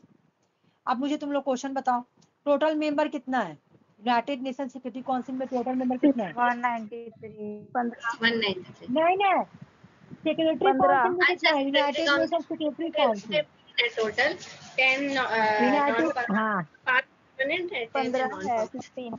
हाँ ठीक है बिल्कुल। 10 मेंबर जो है उसको इलेक्ट कौन करता है? 10 मेंबर को इलेक्ट कौन करता है? United nation general assembly. United nation general. UNGA कितने साल के लिए इलेक्ट करता है? 2 2 साल years के के लिए। कितना मेजोरिटी चाहिए? 2/3 2/3 मेजोरिटी। मेजर। 2/3। अच्छा 2/3। अब यहाँ पे तुम लोग देखे होंगे कि लिखा हुआ है कि दीदी ई का लिखा हो 5 non permanent member elected annually, है ना। तो यहाँ पर भी कोई स्टोरी सुनो, जब 2-2 मेंबर को हटा देते हैं ना, 2-2 मेंबर को हटा देते हैं, 2-2 मेंबर को हटा देते हैं, तो हर साल 5 ही मेंबर ना आएगा। हर साल तो 5 ही मेंबर को अपॉइंटमेंट करेंगे, हर साल 5 मेंबर को अपॉइंटमेंट करेंगे। साल में सिर्फ 5 ही मेंबर अपॉइंटमेंट होता है, क्योंकि फिर गैपिंग कर करके 5 मेंबर को हटाते हैं। वो याद करना तो जरूरत नहीं है, जो याद करना तो वो बता दो। अब यहाँ पे आ जाओ, इसका काम थोड़ा पढ़ लेते हैं हम लोग। ये उतना इंपॉर्टेंट नहीं है, तो एक ही चीज है, एक ही चीज को मैं रिपीट की हूँ, ठीक है ना। एक ही चीज है, बस रिपीटेड है और कुछ नहीं। देखो देख के तुम लोग डरना मत, अभी पहला पेज में भी लिखा हो तो इसका पहला काम क्या है? इसका पहला काम है पीस एंड सिक्योरिटी को स्टैब्लिश करना, ठीक है, मेंटेन करना, ठीक है। दूसरा काम क्या है कि ये सैंक्शन इम्पोज करता है। जैसे मैं बोली थी कि जब इंडिया तुम्हारा न्यूक्लियर टेस्ट किया था तो उसको सैंक्शन लगा था, है ना। तो सैंक्शन कौन लगाता है तुम्हारा? ये लगाएगा, ये वाला बॉडी लगाता है सैंक्शन, ठीक है ना। ये ऑथोराइज टू यूज फोर्स, ये फोर्स का भी यूज कर सकता है।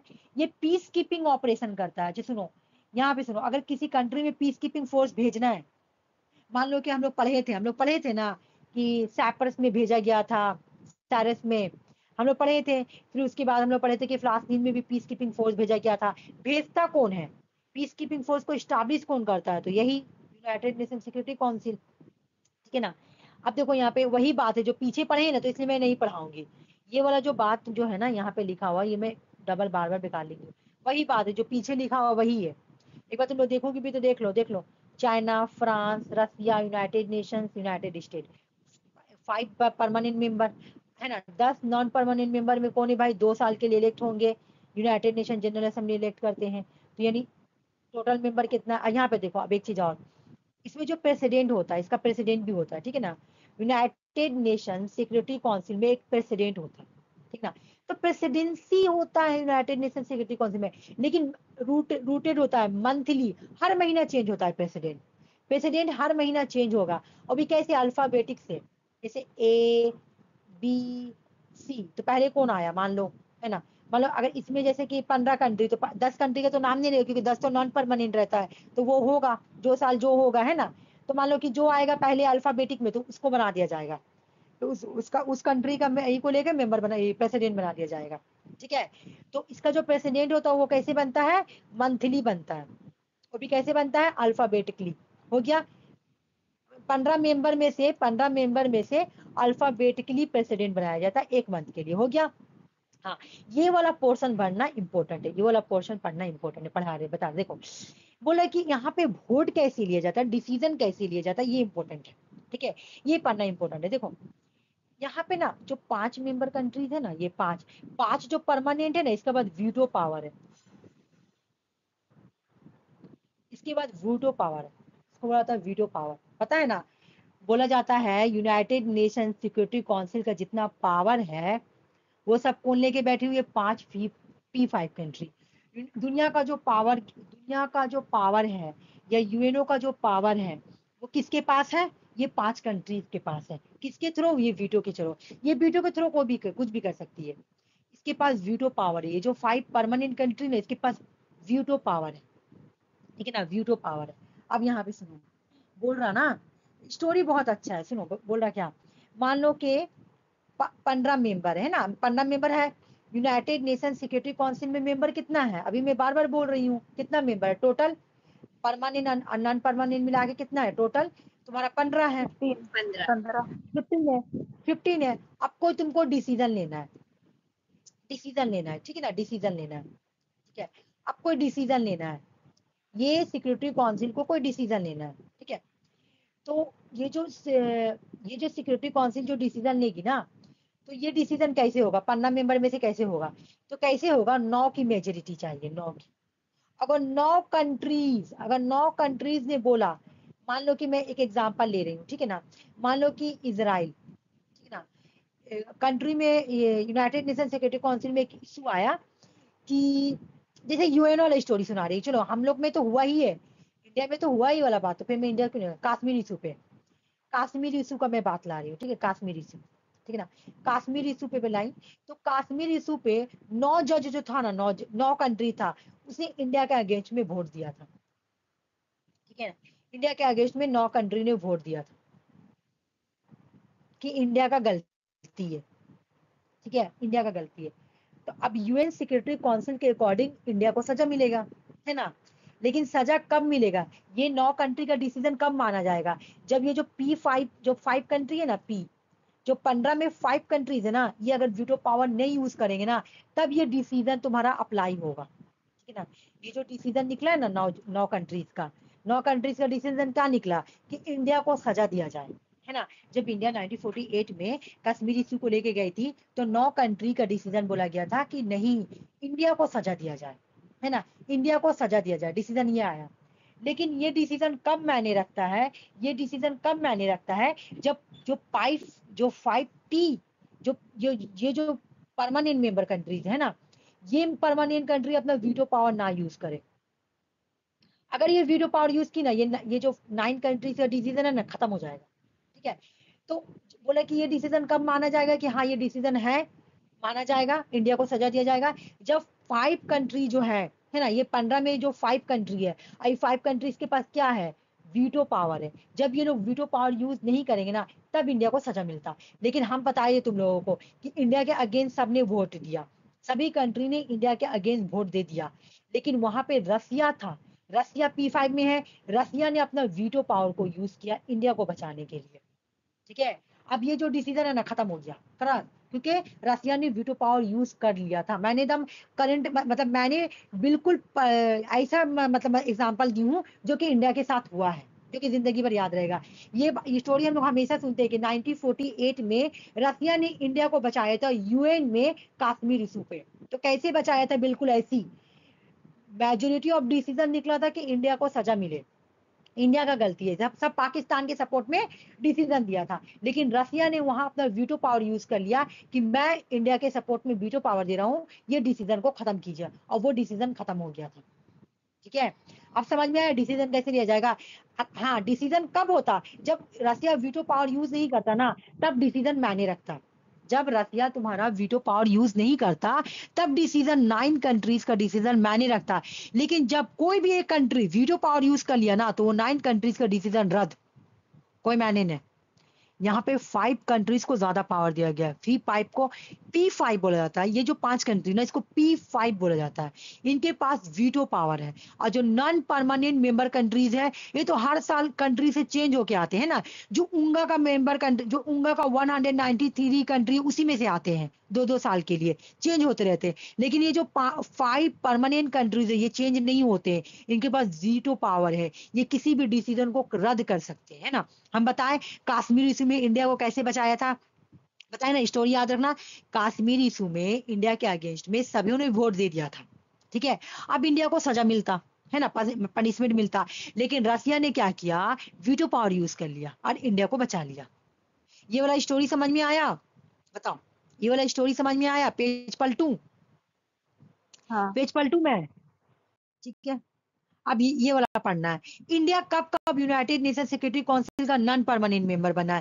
ये एग्जाम में क्वेश्चन आया हुआ है, ये क्वेश्चन में आरसी को कराई हूं, पूछ लो। क्वेश्चन एग्जाम में आया था तुम्हारा, स्टेटमेंट इंडिया कितना बार बना है, लिखा हुआ था 7 हाँ बार या 8 बार, है ना, ये क्वेश्चन था ना आरसी। इंडिया ना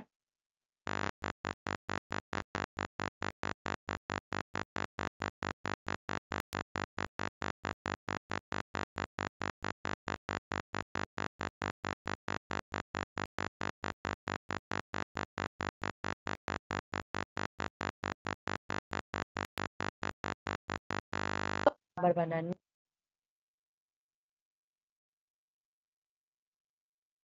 नॉन इंडिया हाँ 2021 में ना, जो हम बताए ना अभी स्टोरी, अभी तुम लोग को स्टोरी बताए ना कि सिक्योरिटी काउंसिल में कितना मेंबर है तुम्हारा, 15 है ना। 15 में से 5 जो तुम्हारा है, 5 जो तुम्हारा है वो तुम्हारा परमानेंट है, उसको कोई नहीं हटाएगा, और 10 है नॉन परमानेंट। तो इंडिया इसी 10 नॉन परमानेंट का बना था। 2021 में जब इंडिया नॉन परमानेंट मेंबर बना था, तो इंडिया ने अपना 8 टाइम कंप्लीट कर चुका था। ये एग्जाम में प्रीवियस ईयर आया है कि इंडिया कितना बार यूनाइटेड नेशन सिक्योरिटी काउंसिल का नॉन परमानेंट मेंबर बन चुका है। तो 8 बार बन चुका है, 8 बार, ठीक है। 2021 तक इसका 8 बार हो गया, खत्म हो गया वो वाला, ठीक है, खत्म हो गया। अब आ गया तुम्हारा United secreted, UN secreted. UN secreted क्या है, जो जो अभी हम लोग यूएन सेक्रेटेड, ये तीसरा बॉडी है, चौथा नहीं है, तीसरा बॉडी है, ठीक है। यहाँ 3 होगा, ये 3 बॉडी है, ठीक है ना, तीसरा बॉडी है। जल्दी जल्दी पढ़ाऊंगी, अब ज्यादा नहीं है, तो थोड़ा सा ही है, थोड़ा सा नहीं है क्योंकि मैं पूरा एक्सप्लेन करके पढ़ा रही हूँ ना। इधर देखो, यूनाइटेड नेशन सिक्योरिटी काउंसिल में कौन आई, ये यूएन सेक्रेटरी में कौन आएगा, वही तुम्हारा गुटरेस जो भी है, तुम्हारा यूटैंड, ट्राइगेवली, वो सब आएंगे, ठीक है ना। यूएन सेक्रेटरी के अंदर कौन आएंगे, वही सब जो मैं पढ़ाती हूँ लिस्ट हमेशा, ट्राइगेवली, है ना, डायगहॉम, उसके बाद यूटर्न, तुम्हारा जैबियर, तुम्हारा बैंकी मून, कॉफी अन्नान, तुम्हारा गुटरेस एंड गुटरेस घाली, उसके बाद अभी जो एंटोनियो गुटरेस, ये लोग आएंगे इसके अंदर। तो ये क्या है, ये यूएन का एडमिनिस्ट्रेटिव ऑर्गन है, ठीक है ना। यूएन का, हम लोग का पार्लियामेंट का भी एडमिनिस्ट्रेटिव ऑर्गन होता है ना, उस तरह यूएन का ही एडमिनिस्ट्रेटिव ऑर्गन। यूएन का जितना भी एडमिनिस्ट्रेटिव काम होता है ना, यहीं पे होता है, यूनाइटेड सेक्रेटरी में, ठीक है ना। यहाँ पे देखो, बोला for example organisation of conference, अगर कॉन्फ्रेंस होना होना है, या राइटिंग ऑफ रिपोर्ट, कोई रिपोर्ट, स्टडीज, प्रिपरेशन या बजट, कुछ भी करवाना है, यही लोग करवाता है, यही लोग तैयार करता है। कोई भी कॉन्फ्रेंस को तैयार होगा, कोई रिपोर्ट तैयार करना है, कोई भी बजट प्रिपेयर करना है, वो कौन तैयार करेगा, यही लोग, ठीक है। यूएन सिक्योरिटी काउंसिल, अच्छा, security council can bring the matter which can be threat to global peace. Security यही लोग बोलता है कि सर ग्लोबल इन वर्ल्ड को, है ना, थ्रेट है ग्लोबल पीस एंड सिक्योरिटी से, है ना। ये नोटिस देता है, किसको नोटिस देता है, यूनाइटेड नेशन सिक्योरिटी काउंसिल को, ठीक है। सेक्रेटरी जनरल जो होते हैं, इसको अपॉइंटमेंट किया जाता है जनरल असेंबली। इसको अपॉइंटमेंट कौन करता है, देख लो, अभी मैं उधर भी पढ़ाई हूँ। सेक्रेटरी काउंसिल को अपॉइंटमेंट कौन करता है, general, United nation general assembly, लेकिन रिकमेंडेशन किसका होता है, यूनाइटेड नेशन सेक्रेटरी काउंसिल का। देखो अपॉइंटमेंट कौन कर रहा है, अपॉइंटमेंट कौन कर रहा है तुम्हारा। अभी अगर मैं बोलूंगी तुम लोगों को कि बताओ एंटोनियो गुटेरेस को अपॉइंटमेंट किसने किया, तो तुम्हारा आंसर क्या होगा कि उसको अपॉइंटमेंट कौन जनरल करता है, असेंबली। बताओ। जनरल असेंबली करता है, जनरल लेकिन रिकमेंडेशन किसका होता है, recommendation security council. Security council का रिकमेंडेशन होता है। अच्छा 5 ईयर के लिए होता है, हेडक्वार्टर न्यूयॉर्क। बस इतना। इसका लिस्ट देख लो, मैं फिर से ला दी लिस्ट। ट्राइगिवली, डाग हम्बरशक, ओल्ड U Thant, Kurt Waldheim, Javier Perez de Cuellar, Guterres and Guterres Ghali, Kofi Annan, Ban Ki Moon, Antonio Guterres present. अब ये पढ़ना बहुत जरूरी है, एग्जाम में इससे क्वेश्चन आया हुआ, ये नहीं पढ़ोगी तो होगा नहीं। मतलब कौन कौन सा, उस दिन क्वेश्चन भी सॉल्व किए थे कि कौन, उस दिन हम लोग क्वेश्चन सॉल्व किए थे तो हम बताए भी थे कि हाँ ऐसा क्वेश्चन आता है, पूछा जाता है कि कौन सा सेक्रेटरी जनरल थे, तो ये वाला प्लेस लिया गया था, पेपर 1 में भी आता है इससे क्वेश्चन, ठीक है ना।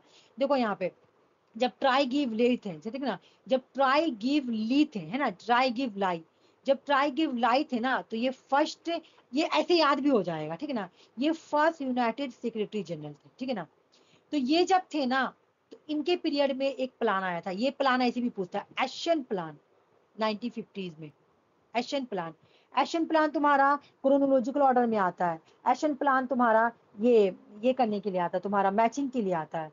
1950 पुराना क्वेश्चन में तुम देखोगी, पुराना क्या नया में भी आया है क्वेश्चन। एशियन प्लान कब आया है, 1950s में। कौन सा यूएन सेक्रेटरी जनरल थे, तो ट्राई गिव ली थे, ठीक है ना।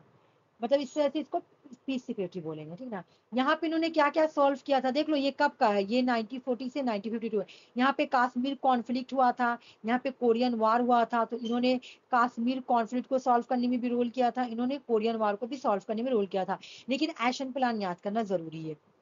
यू टैन थे तो क्या हुआ था, यू टैन थे तो तुम्हारा क्यूबल मिसाइल क्राइसिस हुआ था 1962 में।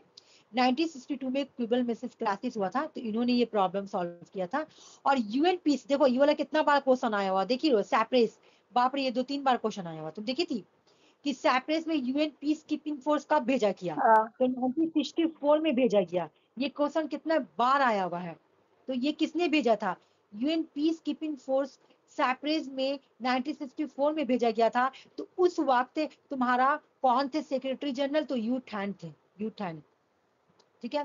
नेक्स्ट क्वेश्चन क्या है तुम्हारा, बुटरेस बुटरेस घाली। ये भी क्वेश्चन बहुत इंपॉर्टेंट एग्जाम में आया हुआ है कि जब बुटरेस एंड बुटरेस घाली सेक्रेटरी जनरल थे, ठीक है ना, तो इन्होंने लाया था एजेंडा फॉर पीस 1992। अरे भाई ये क्वेश्चन बहुत आता है, ये पेपर 1 में भी आया हुआ है कि एजेंडा फॉर पीस 1992 में आया था, तो यूएन के सेक्रेटरी जनरल कौन थे, तो Boutros and Boutros Ghali. Agenda for peace वो वाला एनवायरमेंट का पीस नहीं है, ये ऐसी पीस है, ठीक है ना।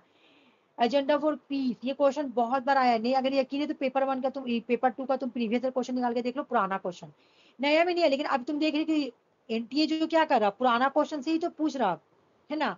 तो बुटरेस एंड बुटरेस गाली जब थे, तो 1992 में एजेंडा फॉर पीस आया था। लेकिन ये एजेंडा फॉर पीस क्या था कि अब कभी किसी कंट्री में लड़ाई होगा, तो हम लोग उस लड़ाई को ऐसे सॉल्व करेंगे। पहले हम क्या करेंगे, प्रिवेंटिव डिप्लोमेसी, ये क्रोनोलॉजिकल ऑर्डर आता है सजाने के लिए, ठीक है ना, ये क्रोनोलॉजिकल में याद करेगा। यूएन ने ये एजेंडा फॉर पीस के थ्रू यूएन ने 4 पिलर पेश किया था पीस के लिए, यूएन ने पेश किया था। पहले क्या है, प्रिवेंटिव डिप्लोमेसी, पहले हम रोकने की कोशिश करेंगे, फिर पीसफुल बनाएंगे, फिर पीस मेकिंग बनाएंगे, फिर पीस कीपिंग करेंगे, फिर पीस बिल्डिंग करेंगे। देखो बता रहे प्रिवेंटिव डिप्लोमेसी का मतलब क्या है, ये वाला याद कर लो, ये एग्जाम में बहुत बार आया हुआ है। 2023 का क्वेश्चन, 22 का क्वेश्चन में तुम देख लेना, आया है क्रोनोलॉजिकल ऑर्डर में, ठीक है। देखो प्रिवेंटिव डिप्लोमेसी का मतलब क्या है कि देखो जब ए और बी जब आ रही लड़ाई करने, तो पहले ही समझौता कर लो, लड़ाई को पहले ही डिप्लोमेसी करके बातचीत करके लड़ाई सॉल्व कर लो, यानी प्रिवेंटिव डिप्लोमेसी, ठीक है ना।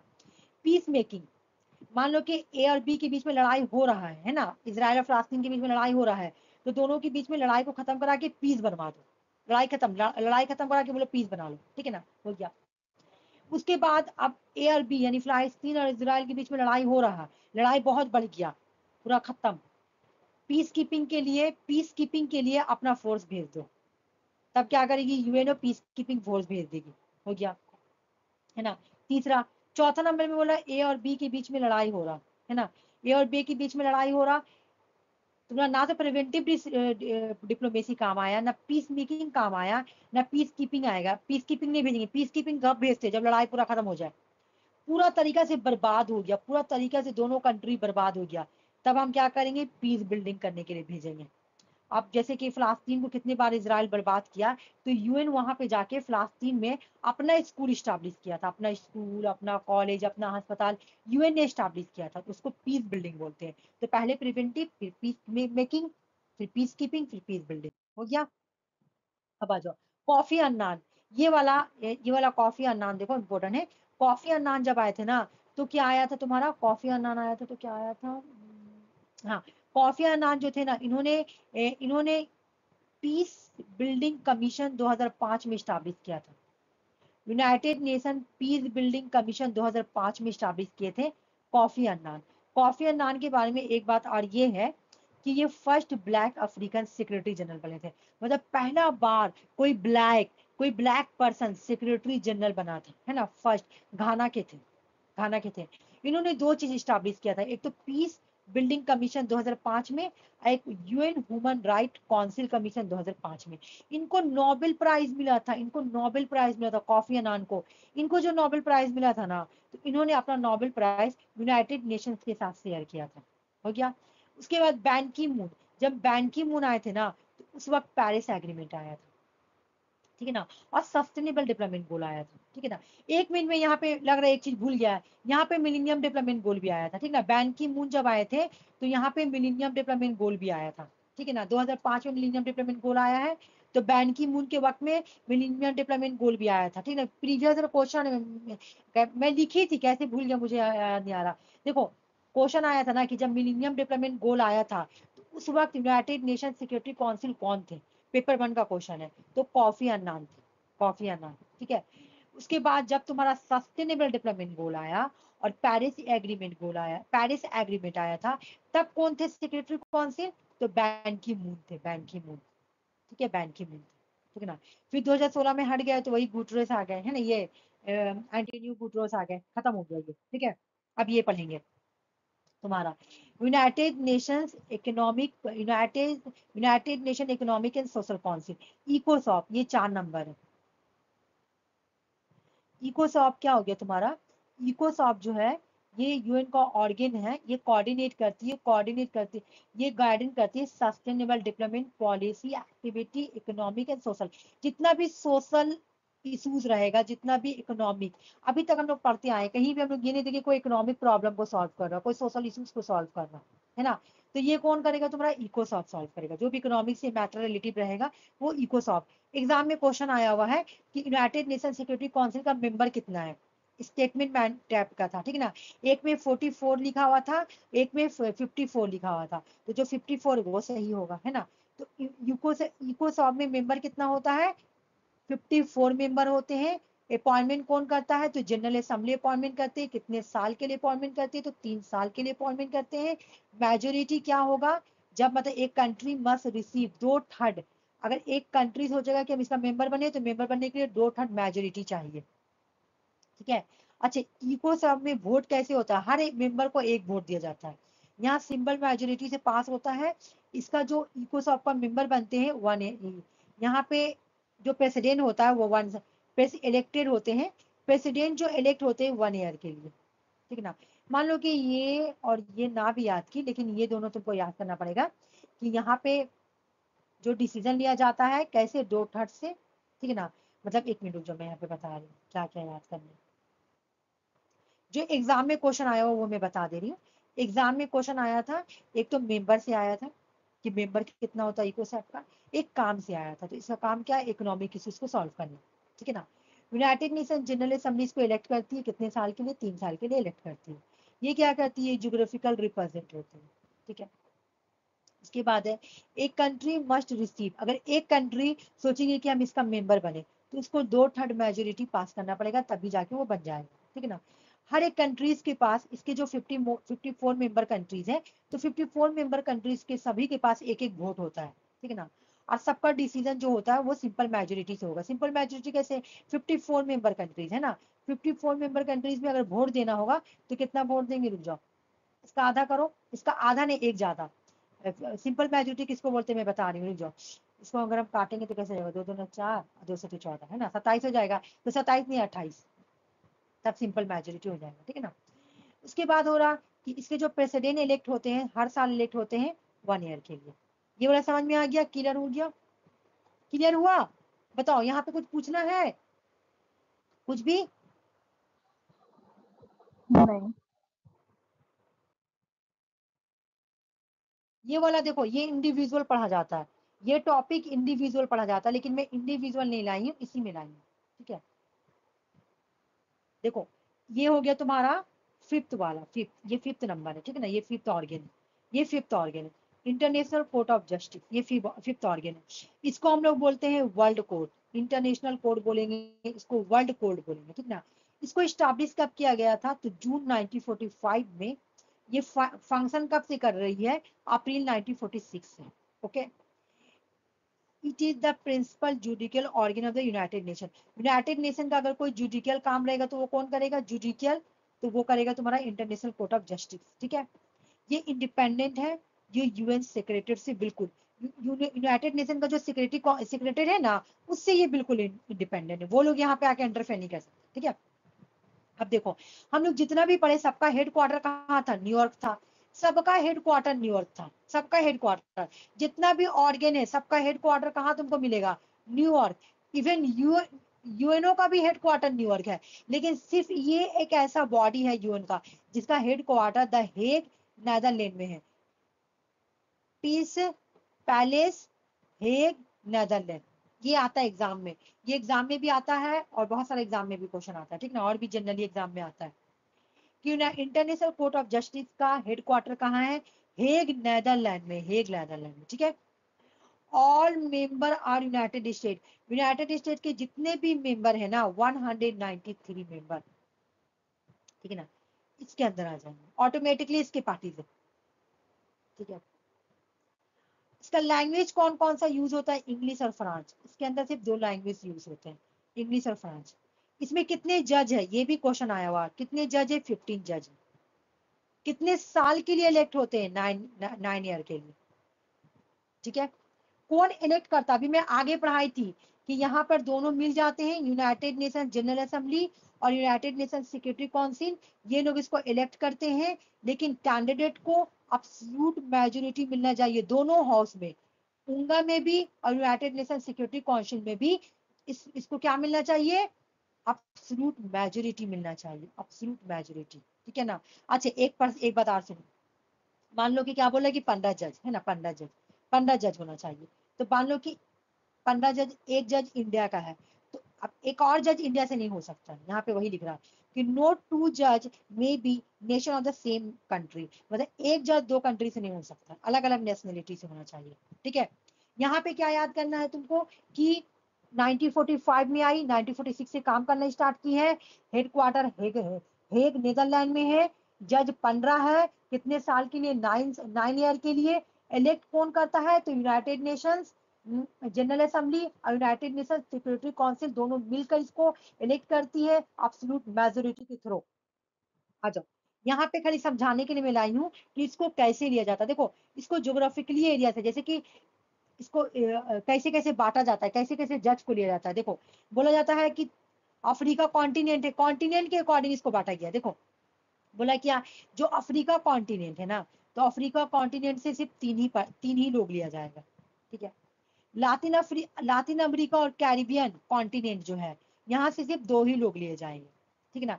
एशिया, इंडिया इसके अंदर आ गया है ना, एशिया से सिर्फ 3 लोग लिए जाएंगे। अब एशिया, तो एशिया में तो कौन, कितने कंट्री आएंगे, चाइना है, पाकिस्तान है, तुम्हारा कितने कंट्री है ना, तो एशिया से 3 लिए जाएंगे।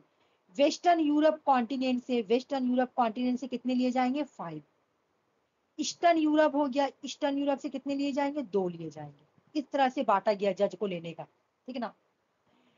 बोला अगर एक जज डाई हो जाता है, ये रिजाइन दे जाता है मिड टर्म, तो स्पेशल इलेक्शन होगा और उसका रिमाइनिंग पीरियड के लिए उसको फिर टर्म को फिल किया जाता है। ये उतना इंपॉर्टेंट नहीं है, ये उतना इंपॉर्टेंट नहीं है, ठीक है, ये इतना इंपॉर्टेंट नहीं है। आवाज आ रहा ना, हेलो, हाँ ठीक है। ये देखो, ये ये इंटरनेशनल कोर्ट ऑफ जस्टिस है, वही का ये, सॉरी वही का ये, मुझे लगा ये है ट्रस्टीशिप है। ये वाला देख लो, ये भी पढ़ना जरूरी है। देखो बोल रहा है कि the court settle legal dispute between, बोला क्या ये कौन सा प्रॉब्लम को सॉल्व करेगा। देखो ये कोई बोल रहा है कि not between individual organisation and private interest, ये कंट्री कंट्री के बीच में लड़ाई होगा तब सॉल्व करेगा, ठीक है ना। ये कंट्री कंट्री के बीच में जब लड़ाई होगा तब सॉल्व करेगा। ये किसी इंडिविजुअल के बीच में लड़ाई होगा तो ये प्रॉब्लम को सॉल्व नहीं करेगा, इंटरनेशनल कोर्ट ऑफ जस्टिस, ठीक है ना। The court can only hear disputes where request to so by one and more state, it cannot deal with the disputes in its own। Hello, आवाज आ रही है ना? हेलो हेलो, आवाज आ रही है तुम लोग को?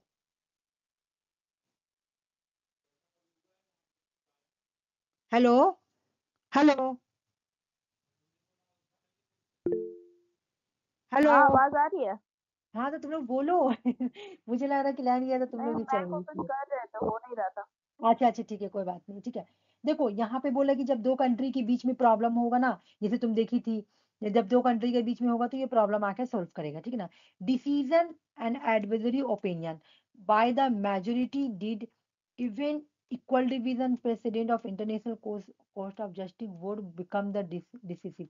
डिसीजन एडवाइजरी होगा, डिसीजन मानो या मत मानो उतना इंपॉर्टेंट नहीं, जो इंपॉर्टेंट था मैं करवा दी। ये आ जाओ ट्रस्टीशिप काउंसिल। ट्रस्टीशिप काउंसिल क्या होता है, ये आज के डेट में रेलिवेंस नहीं है। ये जब यूएनओ जब यूएनओ आया था उस टाइम ये रेलिवेंस था, मैं फिर भी इसके बारे में बता दे रही हूँ। ये 6 ऑर्गन है, ठीक है ना। ये 6 ऑर्गन, ये छठा ऑर्गन है। देखो यहाँ पे क्या बोल रहा, बोला ट्रस्टीशिप काउंसिल क्या था कि जब जैसे यूएनओ आई 1945 में, तो जब 1945 में आई तो बहुत सारी कंट्रीज जो थी ना, बहुत सारी कंट्रीज कोलोनाइज थी, ठीक ना। बहुत सारी कंट्री क्या थी, कोलोनाइज थी, ठीक ना। बहुत सारी कंट्री कोलोनाइज थी। तो उन सारे कंट्रीज को, कोलोनाइज कंट्रीज को इंडिपेंडेंसी दिलाने के लिए ट्रस्टीशिप काउंसिल आई थी कि उन सारे कंट्रीज जो है उनको हम लोगों को क्या करना है। 11 कंट्रीज थी ना, 11 ऐसी कंट्रीज थी जो कि कोलोनाइज थी, ठीक है ना। तो उन सारे कंट्रीज को फिर से रिस्टोर करवाना था, उनको वहां पे सेल्फ गवर्नमेंट लाना था, उनको इंडिपेंडेंट दिलवाना था, इसलिए ट्रस्टीशिप काउंसिल आई थी। इससे ये जो ट्रस्टीशिप काउंसिल, इसमें बड़ा बड़ा कंट्री था और उन्होंने ये रिस्पॉन्सिबिलिटी लिया था कि हम उन सारे कंट्रीज को डीकोलोनाइज करवा देंगे, वहां पे सेल्फ गवर्नमेंट आएगा, वहां पे इंडिपेंडेंसी आएगा। तो इसलिए जो ट्रस्टीशिप काउंसिल है ना, आज के डेट में इतना रेलिवेंस नहीं है, ठीक है ना। जैसे यहाँ पे बोला कि 1944 में 1994 में all trust territorial head attain the self government independence, so UN suspend. बोला 1994 तक का तो सारे कंट्रीज को तुम्हारा इंडिपेंडेंट दिलवा चुकी थी ट्रस्टीशिप काउंसिल, ठीक ना। जो रह गया था उसको डीकोलोनाइज करवा रही थी, ठीक ना। तो इसलिए इसको यूएन 1994 में ही बोला गया था कि इसको सस्पेंड कर दिया जाए, ठीक है ना। अच्छा यूएनओ, हाँ एक ये पढ़ना तो बहुत इंपॉर्टेंट, इससे तो बहुत क्वेश्चन आता है। ये ला, India become a member, India member कब बनी, 30 अक्टूबर 1945 में इंडिया यूएन का मेंबर बनी। देख लो 30 अक्टूबर 1945 में। It is one of the founding member of the United Nation, ये फाउंडिंग मेंबर है यूनाइटेड नेशंस का। Having a sign a UNO charter, इसे यूएन चार्टर को साइन किया था सैन फ्रांसिस्को में 26 जून 1945। जब सैन फ्रांसिस्को में यूएन का चार्टर साइन कब हुआ था, 26 जून 1945 में जब साइन हो रहा था, तो इंडिया ने भी साइन किया था। इंडिया यूएन का फाउंडिंग मेंबर है। कब जाके बना था, 30 अक्टूबर 1945 में यूएन में मिल गया था। जो यूएन में जाके 30 अक्टूबर 1945 को जाके इंडिया यूएन का मेंबर बन गया। उसके बाद जून को, है ना, जून को इसने चार्टर ही साइन कर दिया था, जून को ही इसने साइन किया था। और मेंबर कब बना था, अक्टूबर को, 1945 को अक्टूबर को बन गया था। और इस तरह तुम्हारा 24 अक्टूबर यानी 24 अक्टूबर 1945 को ये यूनाइटेड नेशन ऑफिशियली एग्जिस्टेंस में आ जाता है। तो इंडिया यूनाइटेड नेशंस का एक फाउंडिंग मेंबर है। इंडिया कब यूनाइटेड नेशंस का मेंबर बनी है, तो 30 अक्टूबर 1945 को, ठीक है। इंडिया यूएन का एक फाउंडिंग मेंबर कंट्री है। इंडिया ने यूएन के चार्टर को साइन किया था सैन फ्रांसिस्को में 26 जून 1945। यूएन का चार्टर कब साइन हुआ था, तो देखो डेट दिया हुआ है 26 जून 1945। यहाँ इंडिया ने भी साइन किया था। ओके, यूनाइटेड नेशंस कंप्लीट हुआ। तुम लोगों को कहीं बर्डन लगा, कहीं भारी लगा, बोलो तो, कहीं लगा तो। जब मैं रिवीजन कराऊंगी ना तो इसको शॉर्ट कर दूंगी, इतना बड़ा नहीं रहेगा, ठीक है। कुछ पूछना है तुम लोगों को तो पूछ लो, क्योंकि यूएनओ कंप्लीट हो गया।